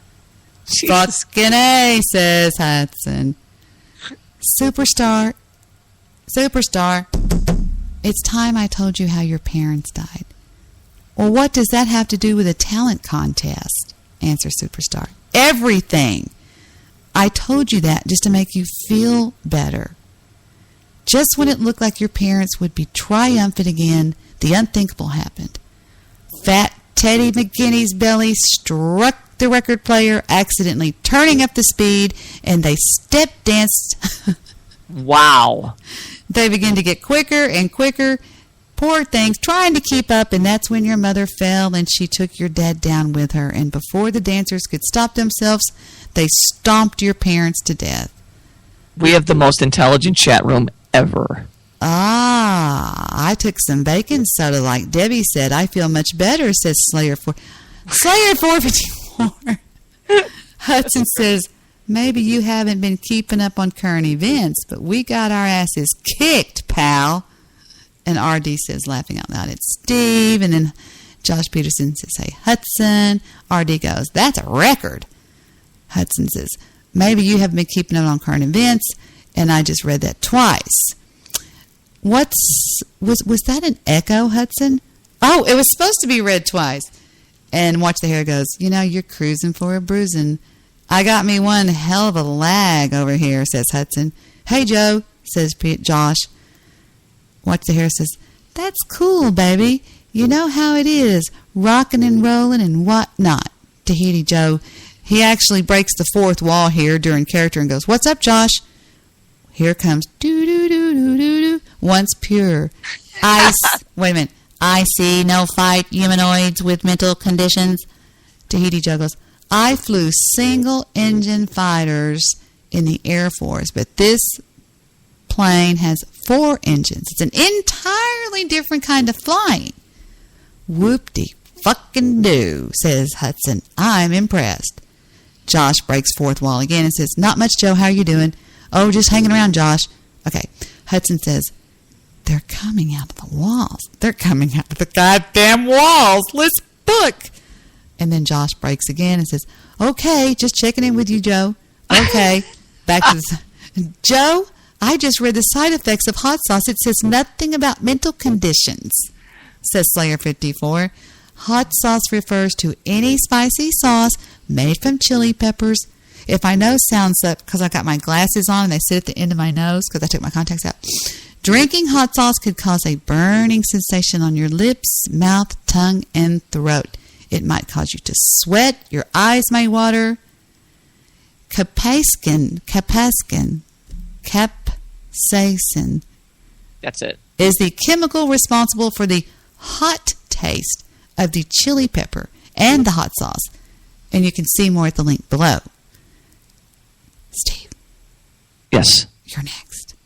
I don't have this chat open right now. Sorry. Say, well, I see that a lot of people are up way past their bedtime. Well, I see a lot of people are No, it's Aunt B. It's Aunt B. Oh, I don't even see. Where is it? What is it? What am I supposed to say? Well, I see a lot of people are up past their bedtime. Well, I see a lot of people are up well past their bedtime. Oh, hi, Aunt B. I'm sorry, Aunt B. I've been staying up this late for years. To which Steve Rush goes, laughing out loud. And Tahiti Joe goes, yeah, Slayer, my sauces are great. And say, oh, Stevie, you too? Oh, Stevie, you too? Honey, I have a glass of warm milk and then go brush your teeth. Honey, just have a glass of warm milk and go brush your teeth. How was your day, Steve? How was your day, Steve? Good. Because I was talking with you guys. The rules are there ain't no... The rules are the rules. That's me. I'm sorry. I could be Anthony John Travolta. Okay. So you're with me now? No. You just read it. You're just so freaking good at it, man. It's like it's so intimidating. Goodness. This relationship is moving just way too fast, says Superstar. And then we just sort of, I'm a dick, says, hey, everybody, could you listen to my show tomorrow? No. Aunt B. Oh, goodness, young man. That's a horrible name. And your show sucks, donkey dick.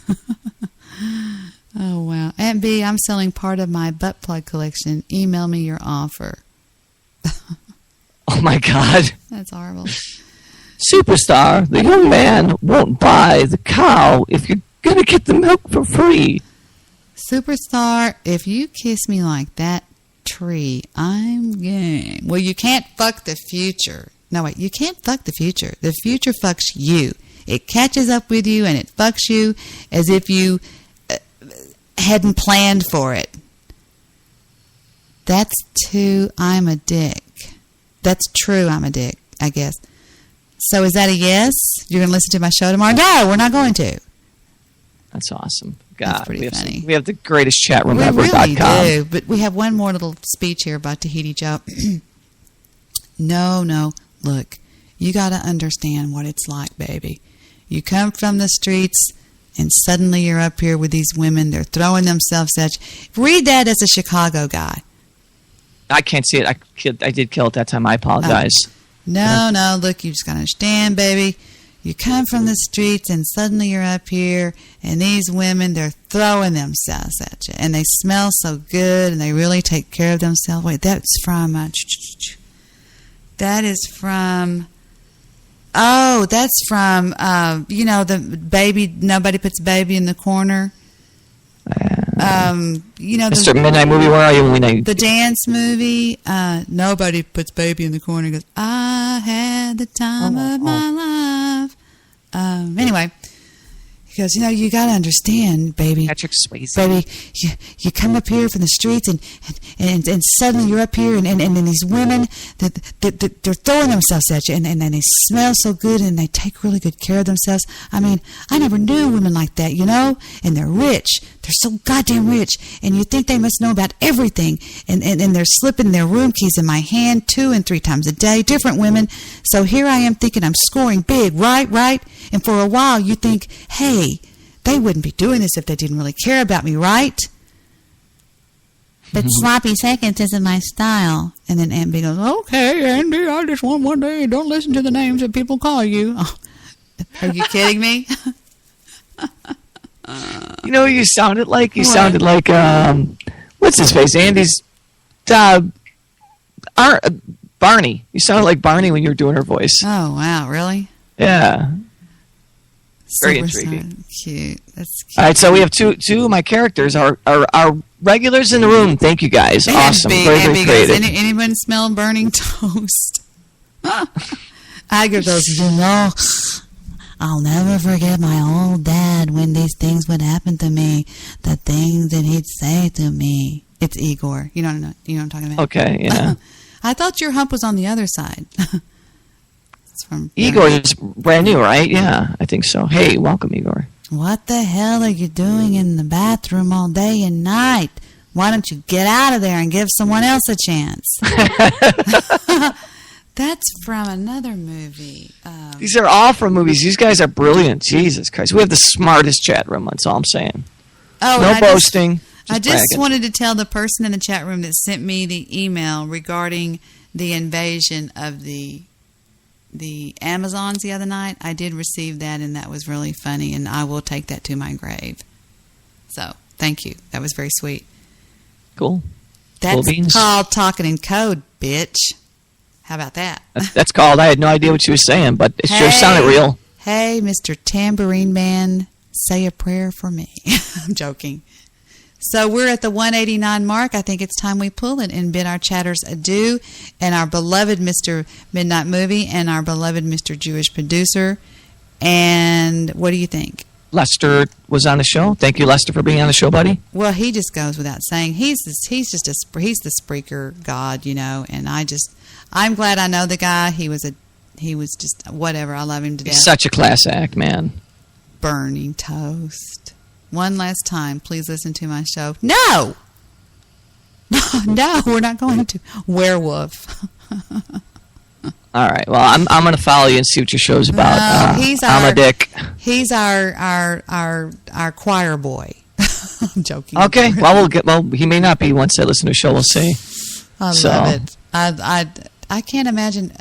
How did I do my show before I had Steve? I forgot. I'd have to look. It was pretty fun, but still, you really have made a lot. You've really put a lot into this show, and I really appreciate it. So you can just fight off the bad guys out there. Y'all, leave him alone.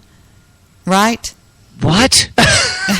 The bad guys out there, they're going, Steve, the don't haters. Hang around with her. She's so bad. Oh, well, we know better than that.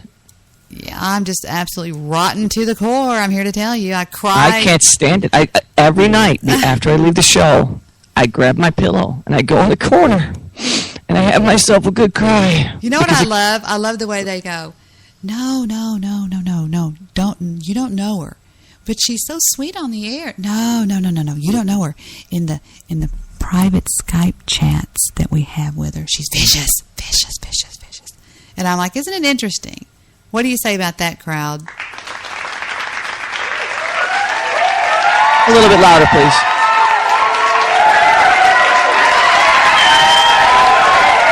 What's wrong with them? Who are they cheering for? For you, buddy, listen. Who are they cheering for? I thought you went to bed. Mr. Midnight Movie. The crowd won't shut up. These people are so loud. Okay, thank you. God, shut up. Hi, Mr. Midnight Movie. What was that? I don't know. It's when you walked in the room, they went crazy. I thought you went night-night. Well, no, I wasn't going night-night. I actually had a drain unclogged, so. He said night-night. Yeah, the night guy the night guy took vacation, so I had to pick up a couple of the other guys are picking up some slack. Good for you, man. Bust their chops, bitch. Do you need a bullwhip cracking? Oh, that was bad. Never mind. Let it linger. Sorry. Drop it. Drop it. Drop it like it's hot. Can't believe we got a John Travolta just sits on the chat room now. And an Aunt B that just sits right next to him. They're all good together. It's beautiful. It is kind of nice. You know, they have the two. I can't wait till they say, now, you know, she's paying those chatters. That's her family. Of course it is. She's That's exactly what's coming up. Paying them. Mr. Midnight Movie, who loves you more, me or your very own parents? I have to say you just because. Well, you know, I don't know. I mean, you know, to a point, but he doesn't know how to really express it. Isn't he adorable? Yeah. You're a mess. You are a mess. Don't ever let anybody ever tell you that. You're a mess. And your friend Joey, what am I saying, Joeish producer? Because tonight you're just flubbing words a little bit. Maybe it's the candle. But you could read the shit out of a chat room. You are changing voices, character. You are just throwing it all over. I like to listen to you read the chat. You're going to get them started up again. Here they go. There they go again. Who are they cheering for? Shut up. I hate that. Shit, I just slammed the door. Debbie, did you read any of my because I was at the chat room at the computer. Did you read any of my chat? Or I don't know what the hell you call it. What I wrote in your chat room. It's called chat. When did you do? Was it under Mr. Midnight Movie? Yes. Well, let me scroll up way up high. Yeah, you'll have the whole one. I only have a few. I love Igor. Every I is E-Y-E. Oh, here it goes, Mr. Midnight Movie. Igor. Joshua, Igor. No, it's Igor, not Igor. It's Frankenstein, not Frankenstein. Okay, and if you say Frau Bluka, the horses go. That's beautiful. Mr. Midnight Movie, you were not in the room. Did you hear the good news from Debbie Daly? Oh, wait, I'm sorry. Mr. Midnight Movie? I know you had yourself on mute. Alvin. Did you hear the good news that Debbie Daly had? I don't know. I think something's wrong with him. I think his hands are in the tub or the toilet again. Well, Mr. Midnight Movie walks in and goes, the mic is on. What's up, Joshy? Not much, you, Triple M. Hey, everybody, says David. Mr. Midnight Movie says, I killed 5 people today. If I kill 6, I'm going to jail. And I bet Josh looks over at his mom and dad and goes, Mr. Midnight Movie's gone cray-cray. Cute, sweet. Well, man, that's awesome, Deb. Congratulations. 2 iHeart shows. Beautiful. That's fantastic. Got to give it to you 100%. You've earned it. Years knowing you, and I could not be prouder. It's unbelievable. Thank you so much, Reverend. Now you're going for the hat trick. She's going for 3. Mm-hmm. So we're going to go for 3. So we're going to close out with a drop from the Reverend Lester and then a song for the evening, and I'll see you cats somewhere down the line in the fan papers. Say goodnight, Mr. Midnight Movie. Ugh, never mind. Goodbye, guys. We love you. You're listening to one of my favorite shows, and that would be Ask Debbie, found on iHeartRadio and Spreaker.com. That's fact.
Maybe